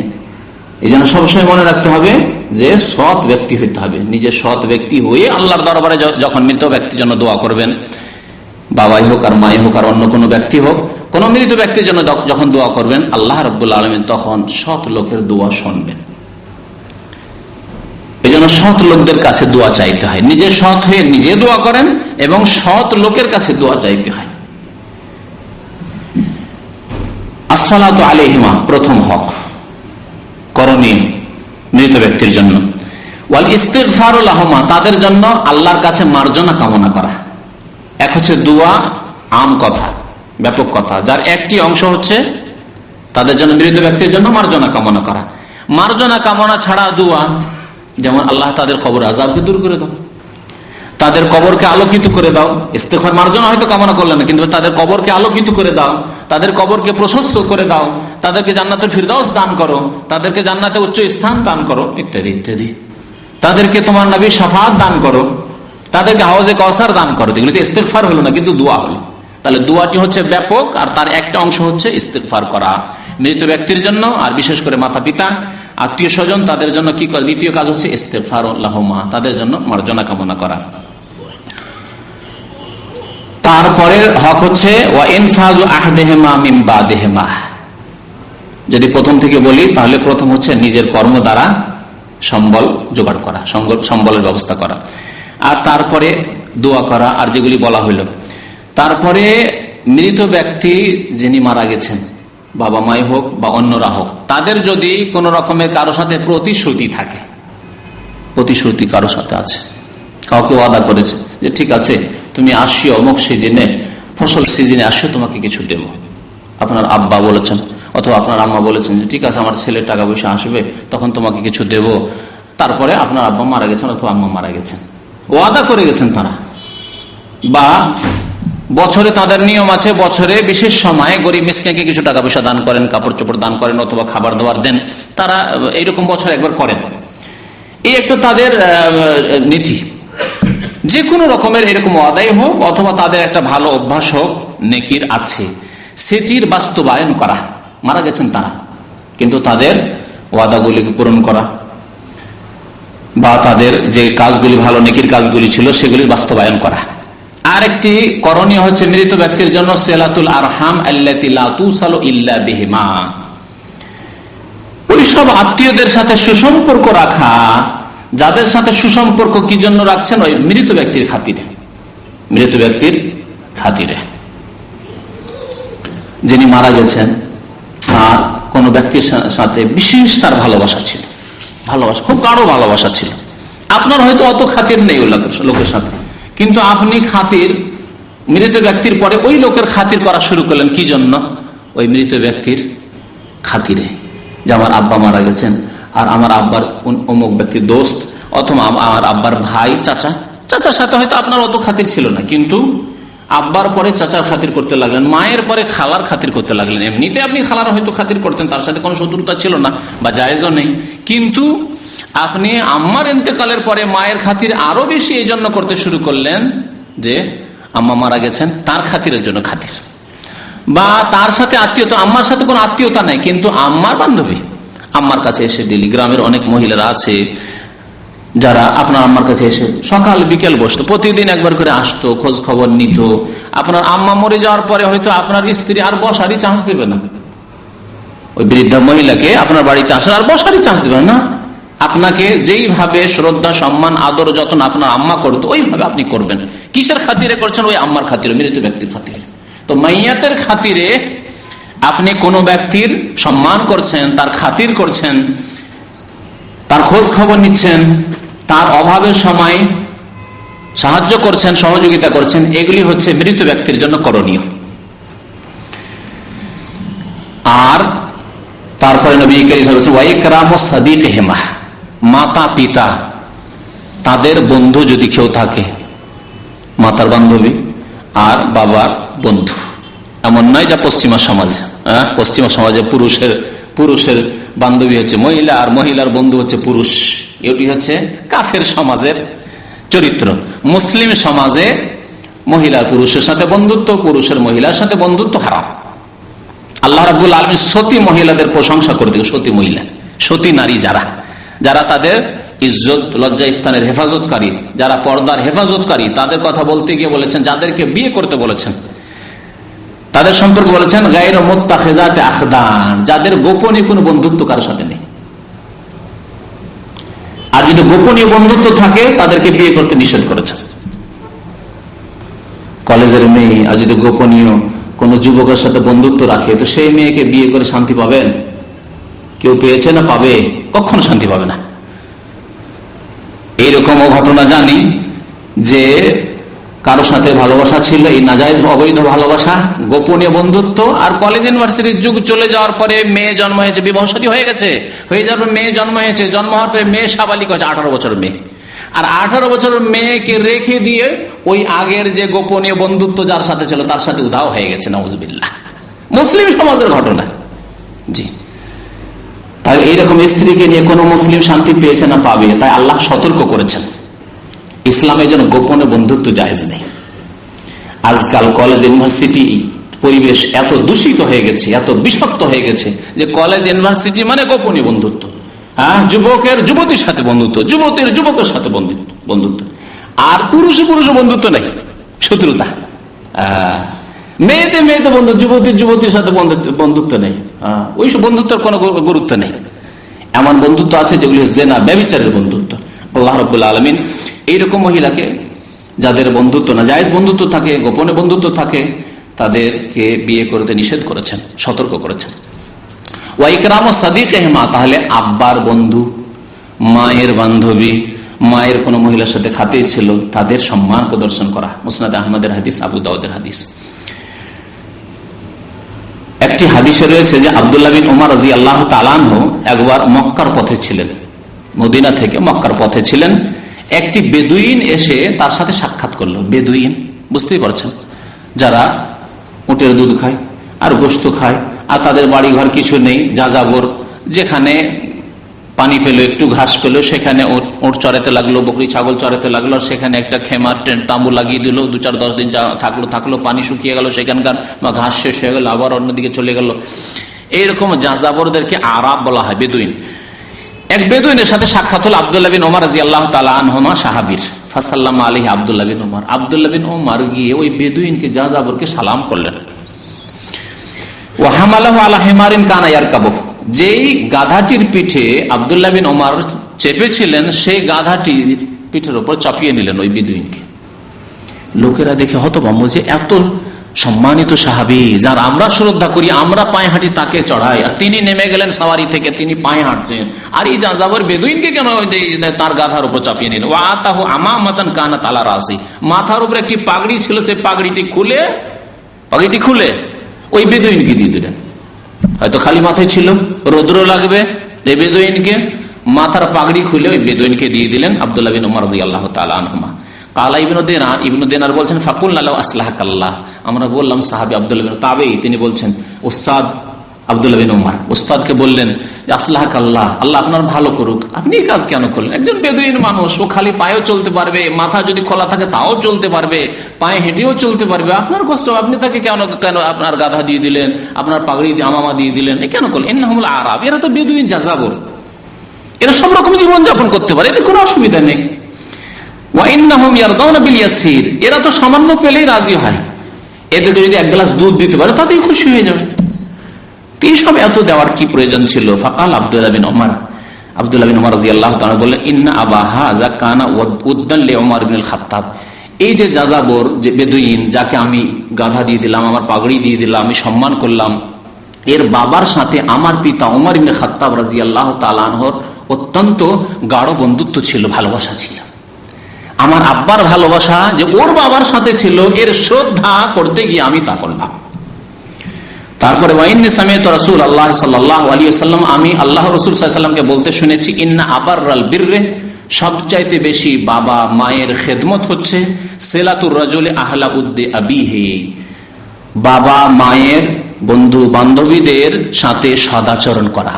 এটি হচ্ছে মাতা পিতার হক আদায় করা তাদের ইন্তেকালের পরে। মাতা পিতা নেই কিন্তু মায়ের বান্ধবী আছে, আব্বা নেই বিদায় নিয়েছে ইন্তেকাল করেছেন কিন্তু তার বন্ধু আছে, তার যাদের সাথে ঘনিষ্ঠ চলাফেরা ছিল তারা আছে, তাদের সাথে সদাচরণ করা, এটি হচ্ছে বড়ই নেকির কাজ এবং মাতা পিতার খেদমতের শামিল। এইভাবে নবী করিম সাল্লাল্লাহু আলাইহি সাল্লাম বলেছেন। তাই আব্দুল্লাহ বিন ওমর তার এই আচরণ দেখালেন একজন বেদুইনের সাথে। এর দ্বারা বোঝা গেল যে মৃত ব্যক্তির জন্য আরেকটি করণীয় হচ্ছে যে মৃত ব্যক্তির আত্মীয় স্বজন যারা আছে তাদের সাথে সদাচরণ করা। এখানে একটি কথা মনে পড়লো যেটি অত্যন্ত গুরুত্বপূর্ণ। আমরা অনেকেই মা বাবা যতদিন বেঁচে থাকে ততদিন ছোট ভাই বোনদের খুব খাতির করি, কেন মা বাবা নারাজ হয়ে যাবে, ভয় আমাদের কিন্তু একটা আছে যে মা যদি নারাজ অসন্তুষ্ট হয়ে যায়, বাবা যদি অসন্তুষ্ট হয়ে যায়, সেই জন্য কেন জীবদ্দশায় আছে। আর যদি দেখে ছোট ভাইকে আপনি খরচ দেন না, ছোট ভাইকে আপনি পড়াশোনার পয়সা দেন না, ছোট ভাইকে আপনি খেতে দেন না, হ্যাঁ, বা গরিব ভাই, একটা গরিব ভাই আছে, আপনি মাশাআল্লাহ পয়সাওয়ালা হয়ে গেছেন, তাহলে হয়তো মা অসন্তুষ্ট হবে যে আমার এই ছেলে খেতে পায় না, আর ওই ছেলে সৌদি আরবে বড়লোকি করছে, এত টাকা পয়সা তার কাছে, এক পয়সা আমার ছেলেকে দেয় না। এই যে নারাজ হয়ে যাওয়ার ভয়, সেই জন্য কি করেন, ভাইকে দেন, হয়তো হ্যাঁ, বা আত্মীয় স্বজনদেরকে দেন যাদেরকে মা দিতে বলে, বাবা দিতে বলে, বা দিলে মা বাবা খুশি হয়। মা বাবাকে খুশি করার খাতিরে এই কাজগুলি করেন। কিন্তু যেমনই মা মারা গেলেন, যেমনই বাবা মারা গেলেন, তারপরে আর পড়াশোনা করে কি হবে, কাজ কর, আর তো চক্ষু লজ্জাও নেই, আর মা বাবার বদদুয়া লেগে যাবে ওই কথাও চিন্তা করেন না, আর মা বাবাকে খুশি করার ব্যাপার সেবারও নেই। এটা অনেকের দ্বারা কিন্তু এরকম ভুল হয়। তখন আর ছোট ভাইকে খরচ দেওয়া বন্ধ করে দিলেন। হ্যাঁ, তখন বিবির কথা শুনতে লাগলেন, কি দরকার এত টাকা পয়সা দিবে, কি প্রয়োজন সব, বিবির কথা শোনা, হোম মিনিস্টারের কথা শোনা শুরু করলেন, ভাইয়ের খরচ দেওয়া শুরু করে দিলেন। বোনকে ঘন ঘন নিয়ে আসতেন, খাতির করতেন, বোন আসলে বা আপনার বাড়িতে আসলে কাপড় দিতেন, বা মাস 2 মাস 3 মাস পর তাদেরকে নিয়ে আসতেন। বোনের ছেলে মেয়েরা আছে তাদেরকে আদর যত্ন করতেন, তাদেরকে উপহার দিতেন। আপনার আম্মা মারা গেছেন, আর কে দেখার আছে, বাবা মারা গেছেন, আর কে দেখার আছে, বোনকে না নিয়ে আসলেই বা কি হবে, আর নিয়ে আসলেই বা কি হবে, কি এমন কি, আর বোনের খোঁজ খবর নিলেন না, বাদ দিলেন না, এরকম কাজ করবেন না। আব্দুল্লাহ বিন ওমর রাদিয়াল্লাহু তাআলা আনহু কোন সময় করলেন, বাবা বেঁচে থাকতে না বাবার ইন্তেকালের পরে? নবী করিম সাল্লাল্লাহু আলাইহি ওয়াসাল্লাম বলেছেন বাবার ইন্তেকালের পরে বাবার একটি হক আদায় হচ্ছে যে তার ঘনিষ্ঠ ব্যক্তিদের সাথে সুসম্পর্ক বহাল রাখা। তাহলে বোঝা গেল আম্মার ইন্তেকালের পরে, আব্বার ইন্তেকালের পরে যদি আত্মীয় স্বজন বা যাদের সাথে ঘনিষ্ঠতা আপনার থাকলে আব্বা আম্মা খুশি হতেন জীবদ্দশায়, তাদের সাথে সুসম্পর্ককে বহাল রাখা, তাদের খাতির করা, তাদের খেদমত করা, তাদের খোঁজ খবর নেওয়া, তাদের সাহায্য সহযোগিতা করা। আরো কিছু নেকি পৌঁছিবে মাইয়ের মৃত ব্যক্তির কাছে, তার একটি হচ্ছে হজ। হজ হজ সম্পর্কে নবী করিম সাল্লাল্লাহু আলাইহি ওয়াসাল্লামের হাদিস রয়েছে। একজন সাহাবী, তিরমিজি শরীফের হাদিস, নাসাঈ তো রয়েছে, ইবনে মাজাহ তো রয়েছে, আবু রাজিন নামক একজন সাহাবী জিজ্ঞাসা করে, ইয়া রাসূলুল্লাহ ইন্না আবি শাইখুন কাবীর, আমার আব্বা অত্যন্ত বৃদ্ধ, খুব বৃদ্ধ হয়ে গেছে, লা ইয়াসবুতু আলা রাহিলাস, এমনকি সাওয়ারির উপরে তাকে যে বসিয়ে উটের উপর বসে থাকতে পারবে না, অচল অবস্থা। তো আমি যদি আব্বার পক্ষ থেকে হজ করি বা উমরা করি তো হবে, কি করতে পারি তার জন্য? যানবাহনে বসতে না পারলে তার হজে যেতে পারবেন না, উমরায় যেতে পারবেন না। নবী করিম সাল্লাল্লাহু আলাইহি ওয়াসাল্লাম বললেন, হুজ্জা আন আবিকা ওয়া আতামির, হুজ্জা আন আবিকা ওয়া আতামির, তোমার আব্বার পক্ষ থেকে হজ করো, তোমার আব্বার পক্ষ থেকে উমরাও করো। এই হাদিস দ্বারা জানা গেল যে মৃত ব্যক্তি ইন্তেকালের পরে তার পক্ষ থেকে হজ করা যেতে পারে, তার পক্ষ থেকে উমরা করা যেতে পারে। বিশেষ করে তারা যদি না করে থাকেন, আরো বিশেষ করে না করে থাকেন আর তার সাথে সাথে তাদের উপর হজ ফরজ হয়ে গেছিল না, তাদের কাছে এত পয়সা ছিল, সম্পদ ছিল যে সেই সম্পদ দিয়ে তারা মক্কাতুল মুকাররমায় এসে হজ করে যেতে পারতেন, কিন্তু অবহেলাই করেননি। অথবা যাচ্ছি আমাদের দেশে যে মানে কুপ্রথা রয়েছে কি, যে বয়স 60-70 হইতে হবে, যুবক বয়সে কেউ হজ করে নাকি, 60-70 বছর বয়স হইতে হবে, ছেলে মেয়ে থাকলে সবগুলির বিয়ে শাদী দিতে হবে, চাকরি থাকলে চাকরি থেকে রিটায়ার হইতে হবে। এসব হওয়ার পর বুড়ো হওয়ার পরে হজ করতে হবে। হ্যাঁ, বুড়ো হওয়ার আশায় বসেছিল, তার আগে মালাকুল মউত চলে এসছে, মারা গেছে। তাহলে হজ ফরজ হয়ে গেছিল, পয়সা ছিল, হজ করেনি। তাহলে এই ক্ষেত্রে আরো গুরুত্ব বেড়ে যায়। এর চাইতে বেশি গুরুত্ব বেড়ে যাবে কোন ক্ষেত্রে বলতে পারেন? হজ ফরজ ছিল, আর হজ করব করে অসুস্থ হয়ে পড়লো হঠাৎ, আর সেই অসুস্থর অবস্থায় নিরাশ হয়ে গেল, আর হজ করতে পারলাম না, আল্লাহ, আর ওই অবস্থায় মারা গেল। এই মরার পূর্ব মুহূর্তে ওসিয়ত করে গেছে যে বাবা আমি তো অসুস্থ হয়ে পড়েছি, আর মনে হয় হজ করতে পারবো না, তো তোমাদেরকে ওসিয়ত করেছি আমার হজটা করে নিও। মা বলল অথবা বাবা বললেন যে আমার হজটা করিয়ে নিও বা করিয়ে দিও, হজে বদলটা করিয়ে দিও। ওসিয়ত হয়ে গেল। ওসিয়ত যদি হয় তাহলে তার বা তাদের ধন সম্পদ ভাগ বন্টনের পূর্বে তাদের ধন সম্পদ থেকে হজ করতে হবে বা করাতে হবে। নিজে করেন ভালো কথা, আর না হলে অন্য কাউকে দিয়ে করালে ভাগ বন্টন যে আপনারা ভাই বোন মিলে করবেন, আত্মীয় স্বজন সবাই, এই ভাগ করার আগে আপনাকে হজ করে নিতে হবে বা করিয়ে দিতে হবে। ওসিয়ত থাকে যদি। ওসিয়ত না থাকে আরেকটি অবস্থা যে ওসিয়ত করেনি, ও তো সজাগ ছিল না, টাকা পয়সা ছিল, হজ তো ফরজ ছিল, কিন্তু এই ক্ষেত্রে অত সজাগ ছিল না অথবা সময় পানি, ওসিয়ত করেনি, কিন্তু হজ ফরজ ছিল। তাহলে আল্লাহর কাছে গিয়ে অবশ্যই জবাবদেহি করতে হবে, তারা জবাব দিতে পারবে না, কারণ হজ ফরজ হয়ে গেছে অথচ হজ করেনি। এই ক্ষেত্রেও অত্যন্ত গুরুত্বপূর্ণ যে আপনি হজে বদল করে নেবেন। আর আরেকটি অবস্থা হচ্ছে যে না, অসচ্ছলতা ছিল, এত পয়সা ছিল না যে বাবা মা তাদের জীবদ্দশায় হজ করতে পারবে, কিন্তু আল্লাহ রাব্বুল আলামিন পরে আপনাকে পয়সা দিয়েছেন।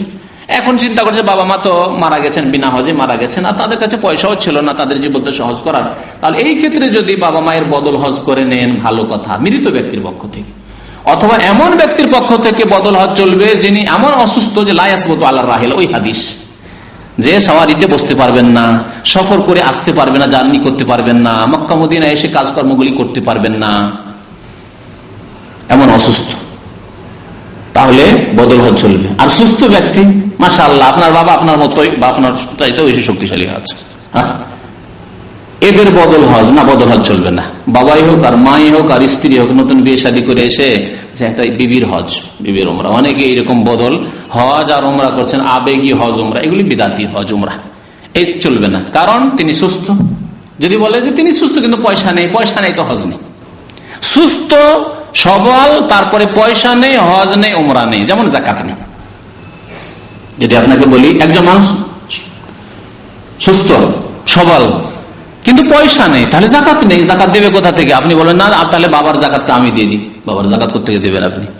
বাবার পয়সা নেই, মায়ের পয়সা নেই, তো তারা জাকাত দেবেন না। আপনার পয়সা আছে, আপনি জাকাত দেবেন।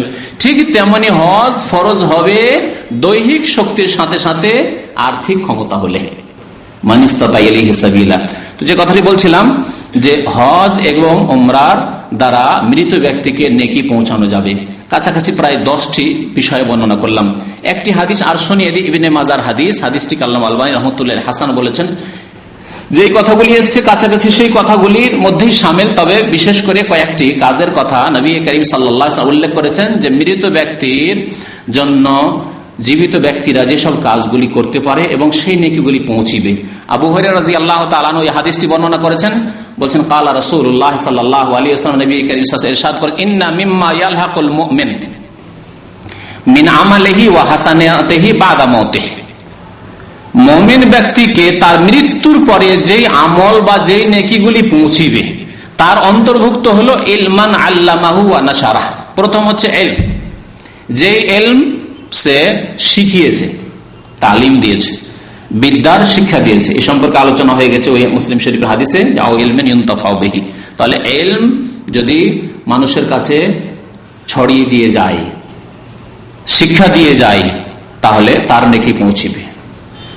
আল্লামাহু আও নাশারাহু, নিজে শিখালো অথবা সেগুলির প্রচার করলো। নিজে শিখাতে পারলেন না, হয়তো অশিক্ষিত মানুষ আপনি, কিন্তু সেগুলিকে প্রচার করে গেলেন। কেমন? পয়সা আছে আলহামদুলিল্লাহ, তাহলে ভালো কিতাব ছাপিয়ে দিলেন আপনি, ভালো বিষয়বস্তু, ভালো ক্যাসেট, 200-500 কপি ক্যাসেট করে আপনি বিতরণ করে দিলেন। এটা হচ্ছে নাশারাহু, সেই ইলমগুলিকে কি করলেন? প্রসার করে দিলেন, প্রচার করলেন, প্রসার করলেন, নাশারাহু। দ্বিতীয় হচ্ছে ওয়ালাদান সালেহান তারাকাহু, অথবা সৎ সন্তান ছেড়ে গেল। মৃত ব্যক্তি মরার সময় তার সৎ সন্তান, নামাজি সন্তানকে ছেড়ে গেল, ধার্মিক সন্তানকে ছেড়ে গেল। যে ব্যক্তি কাবিরা গুনাহ করে না, অন্যায় কাজ করে না, ফরজ ওয়াজিব তরক করে না, এরকম ছেলে সৎ সন্তান। তাহলে সৎ সন্তান যদি ছেড়ে যান, আর সৎ সন্তান দোয়া নাও করলে তার ভাগ পাবেন, যে কথাটি অত্যন্ত গুরুত্বপূর্ণ। আপনি নামাজি সন্তান মানুষ করে দিয়ে চলে গেলেন, যদি বাবাকে ভুলেও যায়, গাফিলতিতে দুনিয়া রিজিক হাসিল করতে গিয়ে অনেক সময় এমন ব্যস্ত মানুষ হয়ে যায় যে বাবা কিছুদিন পরেই ভুলে গেছে, বাবাকে ভুলে গেছে, মাকে ভুলে গেছে, আত্মীয় স্বজনদের ভুলে গেছে, কিন্তু বাবা মা নেকি পেতে থাকবে, কারণ তারা ওই ছেলেকে নামাজি বানিয়ে গেছে। নামাজ পড়বে, এক ভাগ পাবে, রোজা রাখবে ছেলে, এক ভাগ পাবে।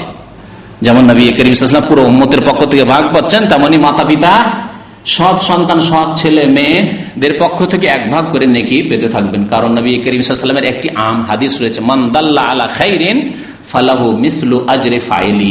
যেই ব্যক্তি কল্যাণের রাস্তা বাতলিয়ে দেবে, দেখিয়ে দেবে, সেই ব্যক্তি, যে ব্যক্তি কর্তা কর্ম করলো, তার মতো নেকি পেতে থাকবে।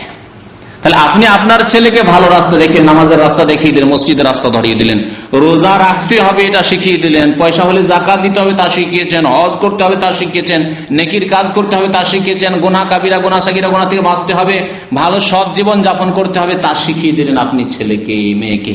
পর্দা করতে হবে মেয়েকে শিখালেন, তাহলে তার এক ভাগ আপনি পেতে। ফালাহু মিসলু আজরি ফাইলি।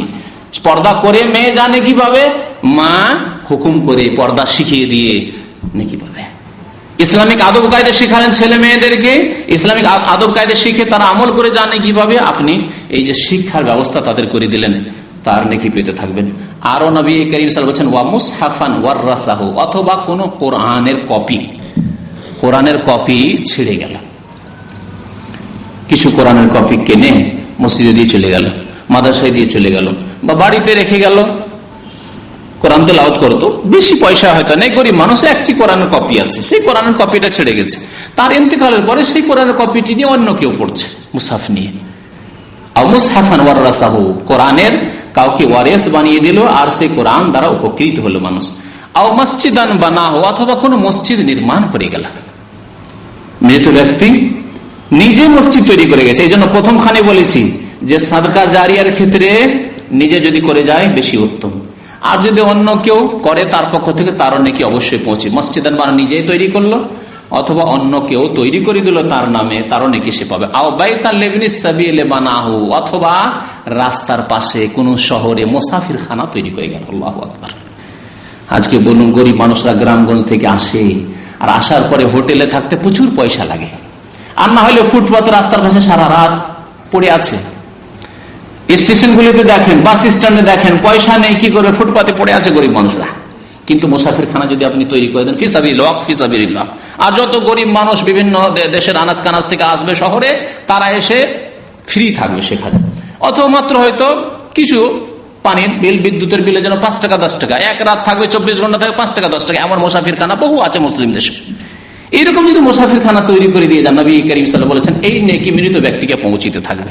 নিজে যদি তৈরি করে দেয় সবচাইতে ভালো, আর না হলে সৎ সন্তানেরা, আত্মীয় স্বজনরা, কেউ অন্য কোনো মুসলিম ভাই কোনো ব্যক্তির নামে তৈরি করলো যে এই মুসাফির খানা অমুক ব্যক্তির নেকির জন্য তৈরি করে দিলাম।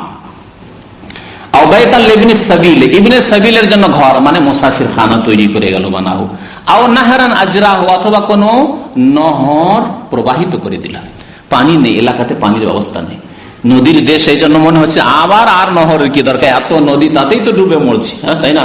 কিন্তু এমনও এলাকা আছে যেখানে পানির ব্যবস্থা নেই। এই ঘটনাটি আমি বহু সময় বর্ণনা করেছি যে মেনা, আরাফা, মুজদালিফায় এককালে পানি পাওয়া যেত না, আর অনেক হাজী সাহেবেরা পিপাসায় মরে যেত, হজ করতে এসে পিপাসায় মেনা আরাফাতে থেকে মুজদালিফায় মারা যেত, পানির কারণে, শুধু পানির অভাবে। বাদশাহ ছিলেন সেই সময় হারুন রশিদ রহমতুল্লাহ আলী, বাদশাহ ছিলেন, আব্বাসী বাদশাহ, ধার্মিক বাদশাহ ছিলেন। তার বিবি স্ত্রী খুব ধার্মিক আল্লাহওয়ালী মহিলা ছিলেন, জুবাইদা রহমতুল্লাহ আলাইহা। তিনি স্বপ্নে দেখলেন একটি খারাপ স্বপ্ন, বাহ্যিক খুব খারাপ স্বপ্ন। অনেক সময় যেন স্বপ্ন খারাপ হলেও তার বিবরণ যে খারাপ হবে জরুরি নয়। বিবরণ ব্যক্তি বিশেষ, হয়তো বাহ্যিক স্বপ্ন খারাপ কিন্তু বিবরণ সুন্দর হইতে পারে, আর অনেক সময় বাহ্যিক স্বপ্ন খুব সুন্দর কিন্তু ভিতরে হয়তো তার বিবরণ হয়তো খারাপ আছে, হতে পারে। সেই জন্য স্বপ্নের বিবরণ দেওয়া অত সহজ কাজ নয়। তো সেই যুগ ছিল তাবেঈনদের যুগ, আর সেই সময় পৃথিবীর সবচেয়ে বিখ্যাত খাব বা স্বপ্নের বিবরণ দাতা ইবনে সিরিন, মোহাম্মদ বিন সিরিন তাবেঈ, তিনি বেঁচে ছিলেন, অদ্বিতীয়। তার মতো কোন খাব স্বপ্নের বিবরণ দাতা আর কেউ জন্মায়নি। মোহাম্মদ বিন সিরিন বেঁচে ছিলেন। জুবাইদা রহমতুল্লাহ আলাইহি রাত্রে স্বপ্ন দেখছেন বাদশার বিবি, যে বহু লোক আসছে, আসার পরে জিনা করে চলে যাচ্ছে। সকাল হওয়ার পরে খুব কাঁদাকাটি শুরু করেছেন, আর খুব তিনি ভেঙে পড়েছেন দুশ্চিন্তায়, যে এমন খারাপ স্বপ্ন কেন দেখলাম।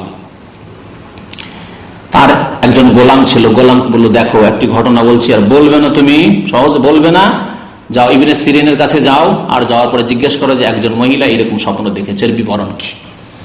ইবনে সিরিন রহমতুল্লাহ আলাইহির দরবারে সেই গোলাম চাকর গেল, যাওয়ার পরে জিজ্ঞাসা করলো যে একজন মহিলা স্বপ্ন দেখছে যে বহু লোক আসছে, আর আসার পরে জেনা করছে আর চলে যাচ্ছে, একে একে জেনা করছে আর চলে যাচ্ছে, এর বিবরণের তাবির কি হতে পারে। ইবনে সিরিন রহমতুল্লাহ আলাইহি জিজ্ঞাসা করলে, এই স্বপ্ন কে দেখেছে তোমাকে বলতে হবে।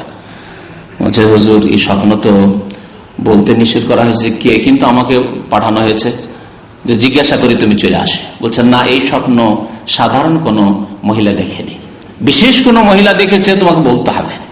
হুজুর আমি হচ্ছি গোলাম বাদশাহ হারুন রশিদের বাড়ির গোলাম, বাদশাহ হারুন রশিদের বেগম জুবাইদা, তিনি এই স্বপ্ন দেখেছেন। ইবনে সিরিন রাহমাতুল্লাহ আলাইহি বললেন, এই স্বপ্নের বিবরণ হচ্ছে যে এই জুবাইদার দ্বারা আল্লাহ রাব্বুল আলামিন এমন এক খেদমত নেবেন, যেই খেদমত থেকে অসংখ্য মানুষ উপকৃত হতে থাকবে। তারপরে জুবাইদা রাহমাতুল্লাহ আলাইহির মনে এই চাহিদা হলো যে কি খেদমত করি। দেখলেন যে মক্কা, মদিনা, আরাফা, মিনা, মুজদালিফা বহু হাজি এসে পানির অভাবে মারা যান হজের মৌসুমে। তখন তিনি বললেন যে একটি নহর আমি খনন করে দিই। তায়েফ থেকে এই নহর, তায়েফ যেহেতু পানির এলাকা, তায়েফ থেকে এই নহর গিয়েছে মেনা, মুজদালিফা, আরাফা হয়ে। এই নহর দীর্ঘদিন ধরে এই নহর চালু থেকেছে, যতদিন পর্যন্ত এই যে নতুন পদ্ধতিতে পানির ব্যবস্থা হয়নি। এই নহর দিয়ে, এই নহরের নাম হচ্ছে নাহরে জুবাইদা, জুবাইদার নহর, যে নহর থেকে বহু লক্ষ লক্ষ হাজি, কোটি কোটি হাজি হয়তো উপকৃত হয়েছে। তো নবী করিম সাল্লাল্লাহু আলাইহি ওয়াসাল্লাম কি বলেছে, আও নাহরান আজরাহু, যেখানে পানির অভাব রয়েছে সেখানে পানির জন্য নহর খনন করে দেওয়া। জি, আও সাদাকাতান আখরাজাহা মিন মালিহি ফি সিহহাতিহি ওয়া হায়াতিহি, অথবা এমন দান খায়রাত যা তার সুস্থতার অবস্থায় এবং তার জীবদ্দশায় নিজেই সাদকা করলো। তাহলে বোঝা গেল যে সাদকার ক্ষেত্রে অপরের উপর আশা না করে, যে আমার ছেলে মেয়েরা সাদকা খায়রাত করবে, তাদের জন্য তাই ইনকাম করে রেখে গেলাম, এইরকম কাজ করতে নেই। নবী সাল্লাল্লাহু আলাইহি ওয়াসাল্লাম কি বলছেন, আখরাজাহা মিন মালিহি, নিজের ধন সম্পদ থেকে নিজেই সাদকা করলো। আবার কোন সময়, ফি সিহহাতিহি, সুস্থতার অবস্থায়। সুস্থতার অবস্থায় কেন বলেন নবী করিম সাল্লাল্লাহু আলাইহি ওয়াসাল্লাম? এই জন্য বললেন যে মানুষ যখন অসুস্থ হয়ে পড়ে, তখন আর ধন টাকা পয়সার উপর মায়া মমতা থাকে না, তখন তার মরণ চোখের সামনে নজরে আসে। আর কি করবে এত টাকা পয়সা রেখে? আর বিশেষ করে ছেলে মেয়ে যদি খারাপ আচরণ হয়, বদ আখলাক হয়, যদি ছেলে মেয়ে ভালো না হয়, মাতা পিতার সেবা না করে, তখন অসন্তুষ্ট হয়ে সব দান করে দেবো, যাও সব টাকা পয়সা আমি মসজিদে দান করে দিলাম, ডাকো তো মসজিদের মুতাওয়াল্লিকে ডাকো, সব জমি জায়গা আমি মসজিদে লিখে দিয়ে দেবো, মাদ্রাসায় সব লিখে দিয়ে দেবো। এইরকম কাজ অনেকেই করে। তাহলে অসুস্থ অবস্থায় দান করা স্বাভাবিক, বহু লোকের দ্বারা হইতে পারে, কিন্তু সুস্থতায়, যৌবনের কালে এখন অনেক আশা আকাঙ্ক্ষা আছে। এখন তো ছেলে মেয়ে হয়নি রে বাবা, ছেলে মেয়ে হবে, তাদেরকে পড়াশোনা করাইতে হবে, তাদেরকে ঘর তৈরি করে দিতে হবে, এক একটা ছেলে কিন্তু এক একটা করে ঘর তৈরি করে দিতে হবে, তাদের জন্য কিছু জমি জায়গার ব্যবস্থা করতে হবে, ইত্যাদি ইত্যাদি। নিজেই বেঁচে থাকবো, নিজেই কতকাল থাকবো, খেতে হবে, অনেক টাকা পয়সার প্রয়োজন। ওই সময় টাকা পয়সার মায়া মমতা না করে দান করা, ফি সিহহাতিহি, সুস্থতার অবস্থায়, ওয়া হায়াতিহি, নিজের জীবদ্দশায় দান করা। এই সব দান যদি কোনো মানুষ করে যায় বা তার পক্ষ থেকে করা হয়, ইয়ালহাকুহু মিন বাদি মাউতিহি, তাহলে তার মৃত্যুর পরে এই নেকিগুলি তার কাছে পৌঁছবে। নবী করিম সাল্লাল্লাহু আলাইহি ওয়াসাল্লামের এই মর্মে বেশ কিছু যে হাদিসগুলি ছিল আপনাদেরকে শোনালাম। সাদকা সম্পর্কে নবী করিম আরেকটি হাদিস বর্ণনা করেছেন, বুখারী মুসলিম শরীফে রয়েছে। আয়েশা রাদিয়াল্লাহু তাআলা আনহা উম্মুল মুমিনিন বর্ণনা করেছেন, আন্না রাজুলান ক্বালা লিন নবী সাল্লাল্লাহু আলাইহি ওয়াসাল্লাম, একজন লোক আসলো নবী সাল্লাল্লাহু আলাইহি ওয়াসাল্লামের দরবারে। আসার পরে বলল, ইন্না উম্মি উফতুতিলাত নাফসাহা, আমার মা হঠাৎ করে মারা গেছে, আকস্মিক মওতে মারা গেছে। ওয়া আযুন্নুহা লাউ তাকাল্লামাত তাসাদ্দাকাত, আর আমার ধারণা, বিশ্বাস যে তিনি যদি শেষ সময়ে কথা বলতে পারতেন তাহলে অনেক কিছু দান করতেন, অথবা ওসিয়ত করতেন, আমাদেরকে বলতেন দান করার জন্য, কিন্তু আমাদের সাথে কথা বলতে পারেন, হঠাৎ করে মারা গেছে। ফাহাল্লাহা আজরুন ইন তাসাদদাকতু আনহা, তাহলে তিনি কি নেকি পাবেন যদি আমরা তার পক্ষ থেকে দান খায়রাত করি, সাদকা করি? নেকি পাবেন? নেকি কি পৌঁছিবে মৃত ব্যক্তির কাছে? কাল নবী কারীম বলেন নাম, হ্যাঁ অবশ্যই নেকি পৌঁছিবে। তাহলে বোঝা গেল যে নিজে যদি দান না করেও যেতে পারে, অন্যরা যদি কোনো মৃত ব্যক্তির পক্ষ থেকে দান করে, ছেলে হোক বা অন্য কেউ হোক, তাহলে ইনশাআল্লাহ তাআলা সেই নেকি পৌঁছিবে। আরেকটি নেকির রাস্তা বলি শেষ এই দিয়ে, আরেকটি নেকির রাস্তা, তা হচ্ছে মৃত ব্যক্তির মান্যত যদি থাকে, কোনো মান্যত, তাহলে মান্যত পুরা করা। মৃত ব্যক্তি নিজে পুরো করার সময় পাননি কিন্তু মান্যত করেছিলেন, তাহলে সেই মান্যত যারা ওয়ারেসিন রয়েছেন, উত্তরাধিকারী রয়েছেন, তারা পূরণ করবেন। বা কোনো মুসলিম ভাই, কোনো আত্মীয়, হয়তো আপনি ওয়ারেস নন কিন্তু আত্মীয়, যেমন আপনার খালা, আপনার খালার ধন সম্পদ আপনি পাবেন না, তার ছেলেরা আছে, হয়তো মেয়েরা আছে, তারা পেয়ে যাবে, তার স্বামী আছে, তারা পাবে, আপনি তো পাচ্ছেন না। কিন্তু খালার মান্যত ছিল আমি জানি, আর তার ছেলেরা ভালো না, তো আমি করে দেবো। আমার ফুফু ছিল, ফুফুর পক্ষ থেকে করে দেবো। কোন মুসলিম ভাইয়ের কিছু মান্যত ছিল, আমি সেই মান্যতগুলি পুরা করে দেবো। তাহলে এইগুলি পুরা করে দিলে এই নেকি মৃত ব্যক্তি পর্যন্ত পৌঁছিবে। এই ক্ষেত্রে আব্দুল্লাহ বিন আব্বাস রাদিয়াল্লাহু তাআলা আনহু হাদিস বর্ণনা করেছেন, আন্না সাদ ইবনে উবাদা ইস্তাফতান নবী সাল্লাল্লাহু আলাইহি ওয়াসাল্লাম, সাহাবী আনসারী সাদ বিন উবাদা নবী সাল্লাল্লাহু আলাইহি ওয়াসাল্লামকে মাসলা জিজ্ঞেস করলেন, ফতোয়া। ইস্তাফতা মানে ফতোয়া জিজ্ঞাসা করলেন, কি ইন্না উম্মি মাতাত ওয়া আলাইহা নাজরুন, আমার আম্মা মারা গেছেন আর তার একটি মান্যত ছিল, মান্যত তিনি পুরা করার সময় পাননি। ফাকালা নবী কারীম সাল্লাল্লাহু আলাইহি ওয়াসাল্লাম বলেন, ইকযহি আনহা, মায়ের পক্ষ থেকে তার মান্যত পুরা করে দাও। তাই বোঝা গেল যে মৃত ব্যক্তির যদি কোনো মান্যত থাকে আর জানা থাকে যে ওনার কোনো মান্যত ছিল, তাহলে সেই মান্যত পুরা করে দিলেও এই নেকি মৃত ব্যক্তি পর্যন্ত পৌঁছিবে। বুখারী মুসলিম শরীফের হাদিস। এই ছিল বেশ কিছু নেকির রাস্তা মৃত ব্যক্তির জন্য, যেই রাস্তাগুলি নেই অথচ অনেক লোক করে থাকে। তার মধ্যে একটি হচ্ছে কোরআন খানি করে ইসালে সওয়াব করা, বকশানো।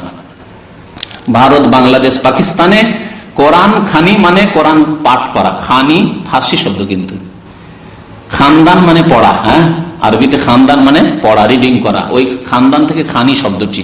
আর এটি এমন ভাবে বাংলা আর উর্দুতে ব্যবহার হয়েছে যে কোরআন খানি ইসালে সওয়াব, ইসাল মানে পৌঁছানো আর সওয়াব মানে নেকি। কত কোরআন খানি ইসালে সওয়াব মানে কোরআন খানি করে নেকি পৌঁছানো। আবার কেউ কেউ লিখে সওয়াব রেসানি, রেসানি রেসান শব্দটি এটিও হচ্ছে ফার্সি শব্দ, মানে পৌঁছানো। সওয়াব রেসানি করা মানে নেকি পৌঁছানো। তাহলে কোরআন তেলাওয়াত করলেন নিজে, অথবা কিছু হাফেজ হুজুরদেরকে, মৌলভী সাহেবদেরকে নিয়ে আসলেন আর তাদেরকে ঠিকা দিয়ে দিলেন যে আপনারা কোরআন তেলাওয়াত করেন, সন্ধ্যা সারাদিন খুব ভালো ভালো খাবার খাওয়াবেন, আর সন্ধ্যাবেলা সবাই মিলে দান খায়রাত করবেন, আর সেই দানগুলি সব নিয়ে যাবে হুজুররা। আর তারা জানে যে টাকা পয়সা পাবো, ভালো খেতে পাবো, সেই জন্যই কোরআন তেলাওয়াত করতে আসে। যদি জানে কোনো বাড়ির কথা, বা আগেই যদি বলে দেন হুজুর কোরআন আমার বাড়ি পড়তে চলেন, কিন্তু আমরা খাওয়াইতে পারবো না, হ্যাঁ, আর এক পয়সাও দিতে পারবো না, এত যদি অভদ্র নাও হইতে পারেন, একটু সামান্য অভদ্র হন। কি সামান্য অভদ্র? যে হুজুর খাওয়া দাওয়া তো দিতে পারবো কিন্তু টাকা পয়সা দিতে পারবো না, আমরা খাওয়া দাওয়া দেবো কিন্তু টাকা পয়সা ওইসব দিতে পারবো না, আমরা দান খায়রাত করতে পারবো না আপনাদেরকে, কিন্তু আমার বাবার নামে মায়ের নামে কোরআন পড়ে দিতে হবে। আসবে? আসবে? কেউ আসবে না। আমাদের এলাকায় এক বিদাতি মোল্লা ছিল, গ্রামে রমজান মাস কাছে আসলে গ্রামে গ্রামে বাড়িতে বাড়িতে ঢুকতো আর মহিলাদের সাথে সাক্ষাৎ করতো। ছোট কালকার কথা শুনে বলছি আর কি।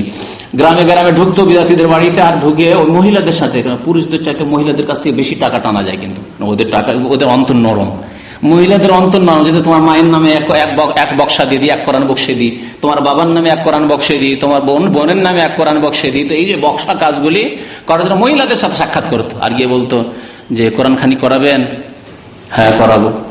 এক খতমে 100 টাকা, 200 টাকা, যার কাছে যে এরকম পারে এক খতম দেবো 100 টাকা। এই বাড়ি বাড়ি এরকম চাঁদা কালেকশন করে শুধু কোরআন খানির। তাহলে কত কোরআন সে তিলাওয়াত করতে পারে, কত কোরআন খানি করতে পারে যে এই কালেকশন করে বাড়ায়। আর টাকার বিনিময়ে আল্লাহ রাব্বুল আলামিন কোরআনে কারীমে ইরশাদ করেছে, ওয়ালা তাশতারু বিআয়াতি সামানান কালিলা, অল্প মূল্যের বিনিময়ে আমার আয়াতকে বিক্রি করিও না। টাকা পয়সা দিয়ে কোরআনের তেলাওয়াত বিক্রি করবেন, যে কোরআনের তেলাওয়াত ইবাদত, যেমন নামাজ পড়া ইবাদত, কোরআনের তেলাওয়াত ইবাদত। একটি অক্ষর তেলাওয়াত করলে কত নেকি? 10 নেকি। এই ব্যক্তি, যে ব্যক্তি ভাড়াইটা তেলাওয়াত করতে গেল, সে নেকির জন্য তেলাওয়াত করতে গেল না পয়সার জন্য? পয়সার জন্য। তাহলে আতাস্তাবদিলুনা বিল্লাযী হুয়া আদনা বিল্লাযী হুয়া খায়র। আল্লাহ কোরআনে বলছেন যে কল্যাণকর বস্তুর বিনিময়ে তোমরা নিকৃষ্ট বস্তু ক্রয় করে নিচ্ছ। ইহুদিদের আচরণ এটি।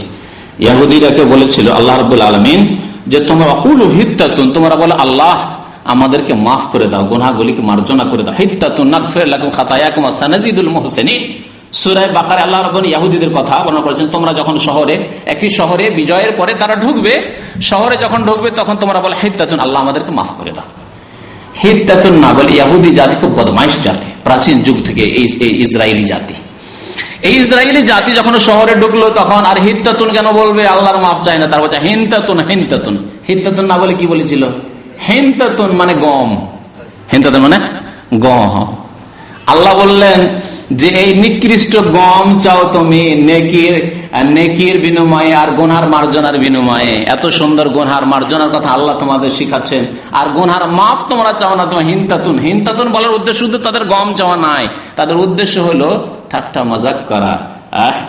অনেকে আছে অনেক কিছু নিয়ে ঠাট্টা মজাক করে না, ভাষাকে বিকৃত করে, কথা বিকৃত করে। এই ছিল তাদের বদ আচরণ। তো কোরআন তিলাওয়াত হচ্ছে ইবাদত, যেমন নামাজ ইবাদত। তাহলে ইবাদত করতে হবে আল্লাহর সন্তুষ্টির জন্য এবং নবী করিম সাল্লাল্লাহু আলাইহি ওয়াসাল্লামের তরিকায় করতে হবে।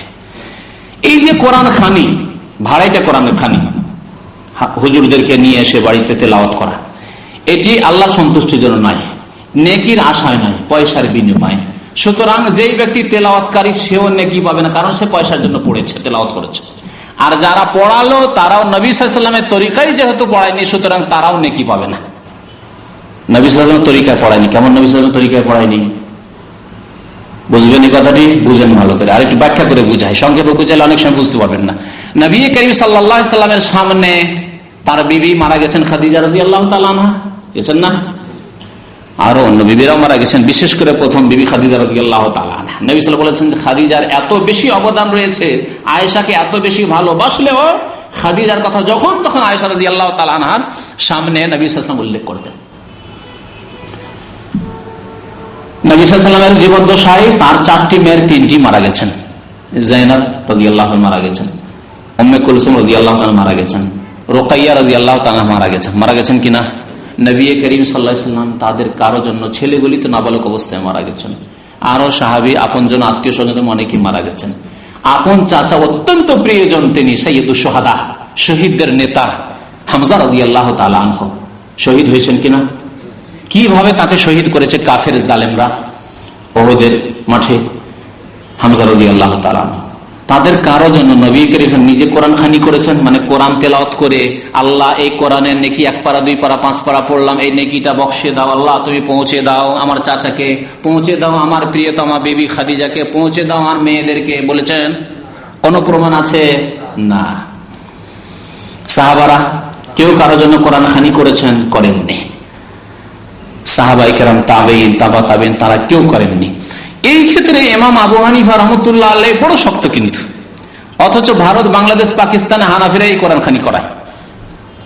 ইমাম আবু হানিফা রাহমাতুল্লাহ আলাইহির ফতোয়া খুব শক্ত। তিনি বলছেন এইরকম ভাড়া করে কোরআন পড়লে যে ব্যক্তি কোরআন পড়বে সেও নেকি পাবে না, যে কথাটি আমি বললাম, আর যার জন্য পড়া হবে সেও নেকি পাবে না। কারণ যে কোরআন পড়েছে সে পয়সার জন্য পড়েছে ভাড়াই এসে, আর যার জন্য পড়া হয়েছে এই জন্য নেকি পাবে না, যে এটি নবী সাল্লাল্লাহু আলাইহি ওয়াসাল্লামের তরিকা নাই। মৃত ব্যক্তিকে নেকি পৌঁছানোর জন্য নবী করিম সাল্লাল্লাহু আলাইহি ওয়াসাল্লাম দৈহিক ইবাদত করেননি, যেমন নামাজ পড়েননি তেমন কোরআনও তেলাওয়াত করেননি। একটি কথা বললাম যে দৈহিক ইবাদত, দৈহিক ইবাদত দিয়ে মৃত ব্যক্তিকে নেকি পৌঁছানোর প্রমাণ নেই। দৈহিক ইবাদত যেমন নামাজ, 2-4 রাকাত 6 রাকাত নামাজ পড়লেন আর বললেন আল্লাহ এই 4 রাকাত 6 রাকাত 8 রাকাত নামাজের নেকি আমার বাবাকে পৌঁছে দাও, ইসালে সওয়াব করলেন, হবে? কারণ দৈহিক ইবাদত, এর প্রমাণ নেই। ওইরকমই রোজা কারো যদি কাজা থেকে যায় আর মারা যান, তাহলে কাজা করার প্রমাণ আছে, কিন্তু অতিরিক্ত আপনি নফল রোজা রাখবেন। আল্লাহ এই 10টি নফল রোজা রাখলাম, এই 6 সওয়াল মাসে 6 দিন রোজা রাখলাম, আল্লাহ এই রোজার নেকিটুকু আমার বাবা মরা বাবার কাছে পৌঁছে দাও, আমার মায়ের কাছে পৌঁছে দাও, আমার দাদার জন্য আমি করলাম, হবে? দৈহিক ইবাদত হবে না। আর্থিক ইবাদতের প্রমাণ আছে, যা হাদিস পড়ে শোনালাম, সাদকার কথা প্রমাণ আছে। হজ আর্থিক ইবাদত, দৈহিকের সাথে সাথে হজের প্রমাণ আছে, উমরার প্রমাণ আছে, মসজিদ নির্মাণ করে দেন প্রমাণ আছে, যে কোনো দিনের খেদমত, আর্থিক খেদমত করেন তা দিয়ে মৃত ব্যক্তিকে নেকি পৌঁছান তার প্রমাণ আছে। আর নিজেরা যদি কেউ তেলাওয়াত করে, আবার কেউ কেউ এইরকম ফতোয়া দিয়ে থাকে আমাদের দেশে, যারা একটু হালকা ভুল করে, কিন্তু হালকা ভুল তাদের কি বড় ধরনের ওইরকম বিদাত নাই, তারা নিজেরা তেলাওয়াত করে আর তেলাওয়াত করার পরে ভাড়া করে নিয়ে আসে না, হুজুরদেরকে ডেকে ডুকে নিয়ে আসে না, কোনো নির্দিষ্ট দিনে নিয়ে আসে না, কিন্তু নিজেরা তেলাওয়াত করে। তেলাওয়াত করার পরে আল্লাহ এই যে তেলাওয়াত করলাম 2-4-5 পারা, এটি আমার মরা বাবার জন্য আমি তেলাওয়াত করলাম, আল্লাহ তার কাছে এই নেকিটুকু পৌঁছে দাও, বক্সে দেয়। আবার আমাদের কিতাব, ধর্মীয় কিতাবগুলিতে বক্সে দেওয়ার তরিকাও লিখে দিয়েছে যে আপনি কোরআন তেলাওয়াত করেন, তারপর আগে পরে কিছু দুরূদ শরীফ পড়েন, এই কুলগুলি পড়েন ইত্যাদি, সূরা ফাতিহা 11 বার বা মুক্ত মুখ পড়েন, আর পড়ার পরে বলে আল্লাহ যা নেকি করলাম এই নেকিটুকু, এই কোরআন তেলাওয়াতটুকু আমার মৃত বাবার রুহের মাগফিরাতের জন্য, মার্জনার জন্য আমি দিয়ে দিলাম, দান করে দিলাম, বক্সে দিলাম। বক্সে দেওয়া মানে বকশিশ থেকে মানে দিয়ে দান করে দেওয়া। এসব বিদাতি তরিকা নবী করিম সাল্লাল্লাহু আলাইহি ওয়াসাল্লাম করেননি, তার সাহাবায়ে কেরামরা করেননি, তাবেঈনরা করেননি। সুতরাং এইটি তরিকা সালাফে সালেহিন তরিকা নয়, নবী করিম সাল্লাল্লাহু আলাইহি ওয়াসাল্লামের তরিকা নয়। এই তরিকা ধরবেন না, যে তরিকা বলা হলো সেই তরিকা ধরবেন। যে বিদাতগুলি করা হয় তার মধ্যে একটি বিদাত হচ্ছে মৃত ব্যক্তির নামে খাবার দাবার ব্যবস্থা করা, জিয়াফতের ব্যবস্থা করা। আর এই ক্ষেত্রে দিন ধরে 3 দিনে, 10 দিনে, 11 দিনে অথবা 40 দিনে, এই সবগুলি হিন্দুদের থেকে এসছে। হিন্দুদের মধ্যে আজকেও মৃত্যুর দিন থেকে শুরু করে অতক্ষণ পর্যন্ত তাদের মরদেহ উঠবে না যতক্ষণ তারা বোঝ ভান্ডার করে খেয়ে না নেবে, তারপরে তারা যাবে তাদের ক্রিয়াকর্ম করতে। তো এগুলি হচ্ছে হিন্দুদের থেকে এসছে। এমনকি আরব ওলামারা লিখেছেন যে 40 দিনে মৃতের নামে যে 40 দিনে কিছু কাজকর্ম করা, আমল করে নেকি পৌঁছানো, এটি খুব প্রাচীন ইতিহাস, ফেরাউনের যুগের ইতিহাস। আরব ওলামারা লিখেছে ফেরাউনের যুগের ইতিহাস হয়তো ভারতে পৌঁছেছে হিন্দুদের কাছে। কেন? হিন্দুদের সম্পর্কে বলা হচ্ছে যে হিন্দুদের পূর্বপুরুষ আর্যরা এই প্যালেস্টাইন এলাকায় অথবা ইরাক থেকে গিয়েছে, ব্যাবিলন থেকে, এসব এলাকা থেকে গেছে। সুতরাং এরাও এই সব বাতিল ধর্ম, ফেরাউনি ধর্মগুলিকে ভারতে নিয়ে গেছে আর্যরা, আর নিয়ে যাওয়ার পর হিন্দুদেরকে শিখিয়েছে মৃত্যুর নামে 40 দিনে অমুক দিনে তমুক দিনে করতে হয়। এই জন্য আরব ওলামারা লিখেছেন 40 দিনের ইতিহাস ওই ফেরাউনি যুগের ইতিহাস। ফেরাউনের যুগে কাফিররা, ফেরাউনিরা, ফেরাউনের অনুসারীরা মৃত ব্যক্তির নামে কিছু কাজকর্ম করত আর মনে করত যে এগুলি তার হক আদায়, তার হক বা অধিকারের অন্তর্ভুক্ত।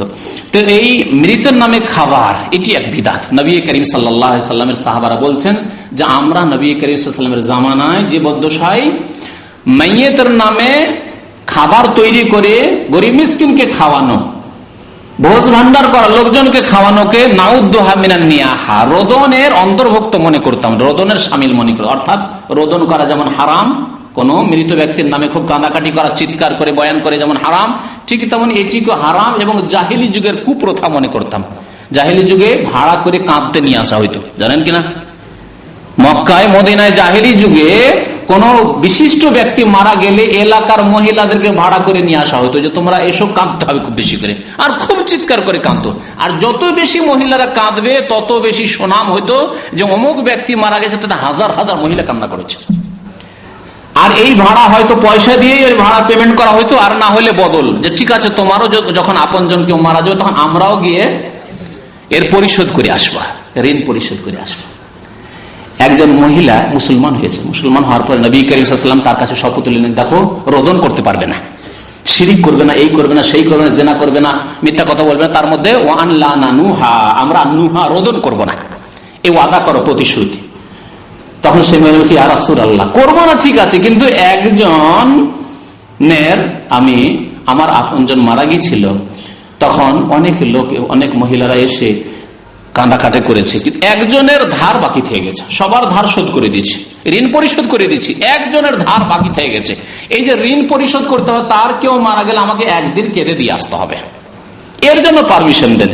নবী করিম সাল্লাল্লাহু আলাইহি ওয়াসাল্লাম বললেন যে গুনহার কাজে ওয়াদা পুরা করা চলবে না, জুলমের কাজে, সীমালঙ্ঘনের কাজে, হারাম কাজে ওয়াদা পুরা করা চলবে না, তখন ওয়াদা খেলাফ। জি, তো যে বলছিলাম যে মৃতের নামে খাবারের ব্যবস্থা করা এই জঘন্য বিধাত। আর দিন নির্ধারিত করে কিছু কাজ করা, ধর্মীয় কাজ বলে, সেগুলি খুব জঘন্য বিধাত, যেগুলি অমুসলিমদের পক্ষ থেকে এসেছে। এছাড়া আর একটি বিধাত রয়েছে, তা হচ্ছে মৃত ব্যক্তির নামাজের কাফারা। যদি নামাজ ছুটে গিয়ে থাকে অসুস্থ অবস্থায়, আর না ছুটে গেলেও কোন রকম করে 2-4 রক্ত বের করতে হবে, কারণ সামাজিক কিছু টাকা পয়সা কালেকশন করতে হবে, এলাকার লোককে, গ্রামবাসীকে, হুজুরদের কিছু টাকা ইনকাম করতে হবে।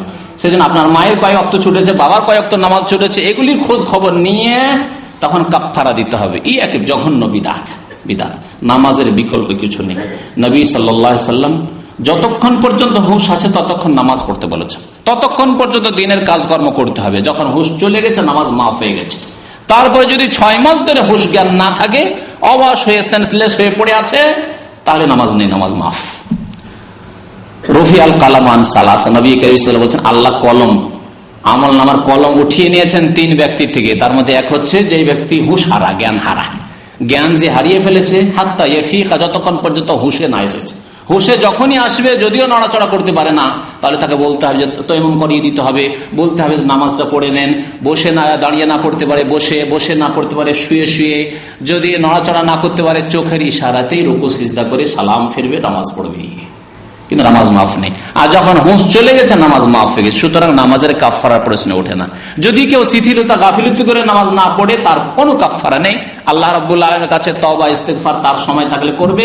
আর সে যদি মারা যায় তাহলে বেশি বেশি তার জন্য নেকির কাজগুলি করেন, সাদকা খায়রাত করেন, নেক আমল করেন এবং তার মাগফিরাতের জন্য দোয়া করেন, হয়তো আল্লাহ রাব্বুল আলামিন মাফ করে দিতে পারেন। আর না হলে নামাজের বিকল্প না কাফারা আছে, না দুনিয়ার কোনো ধন সম্পদ আছে। দুনিয়ার সবকিছু দান করে দিলেও নামাজের বিকল্প হতে পারে না, নামাজ মাফ হবে না। আল্লাহর মাগফিরাত চাইতে হবে, আল্লাহ রাব্বুল আলামিনের কাছে মার্জনা কামনা করতে হবে যদি এরকমের ভুল হয়ে যায়। আল্লাহ যেন আমাদেরকে নেক আমলের তৌফিক দান করেন। আল্লাহ রাব্বুল আমাদের গুনাহ খাতা যেন মাফ করে দেন। আরো কিছু বিদআত রয়েছে, যেমন আরেকটি বিদআত হচ্ছে মৃত্যু বার্ষিকী পালন করা। মৃত্যু বার্ষিকী, বাবা মারা গেছে, খুব গণ্যমান্য ব্যক্তি, তখন আপনারা সব বংশ মিলে একটা মৃত্যু বার্ষিকী পালন করছেন, শোকের দিন পালন করছেন, হারাম, জঘন্য বিদআত, কাফেরদের বিদআত। এটি মৃত্যু যেমন জন্মবার্ষিকী পালন করা হারাম, তেমনি মৃত্যু বার্ষিকী পালন করা হারাম। নেতার যেমন হারাম, তেমনি সাধারণ ব্যক্তির হারাম, বাবা মায়েরও হারাম। এমনকি নবী করিম সাল্লাল্লাহু আলাইহি সাল্লাম না জন্মবার্ষিকী না মৃত্যু বার্ষিকী ইসলামে রয়েছে। সুতরাং এসব থেকে তওবা করতে হবে এবং নবী করিম সাল্লাল্লাহু আলাইহি সাল্লামের তরিকা আমাদেরকে জীবনযাপন করতে হবে আর নেক আমল করতে হবে আল্লাহ রাব্বুল আলামিনের জন্য আর নবী করিম সাল্লাল্লাহু আলাইহি সাল্লামের তরিকায়। আল্লাহ যেন আমাদেরকে নেক আমলের তৌফিক দান করেন, আল্লাহ যেন আমাদের গুনাহ খাতা মাফ করে দেন, আমাদেরকে ভালো আমল করার জন্য তৌফিক দান করেন, শিরক বিদআত থেকে আল্লাহ রাব্বুল আলামিন আমাদেরকে বেঁচে থাকার জন্য তৌফিক দান করেন, নবী সাল্লাল্লাহু আলাইহি ওয়াসাল্লামের সুন্নাতের উপর আমাদেরকে হায়াত কাটাবার যেন তৌফিক দান করেন, জীবন যাপনে যেন তৌফিক দান করেন এবং তার উপরে আমাদেরকে মৃত্যু যেন দান করেন আর তার সুন্নাতের উপর যেন আমাদেরকে আল্লাহ রাব্বুল আলামিন কাল কিয়ামতে ওঠান। আমিন। সাল্লাল্লাহু আলা নবিয়িনা মুহাম্মদ ওয়া আলা আলিহি ওয়া সাহবিহি আজমাইন।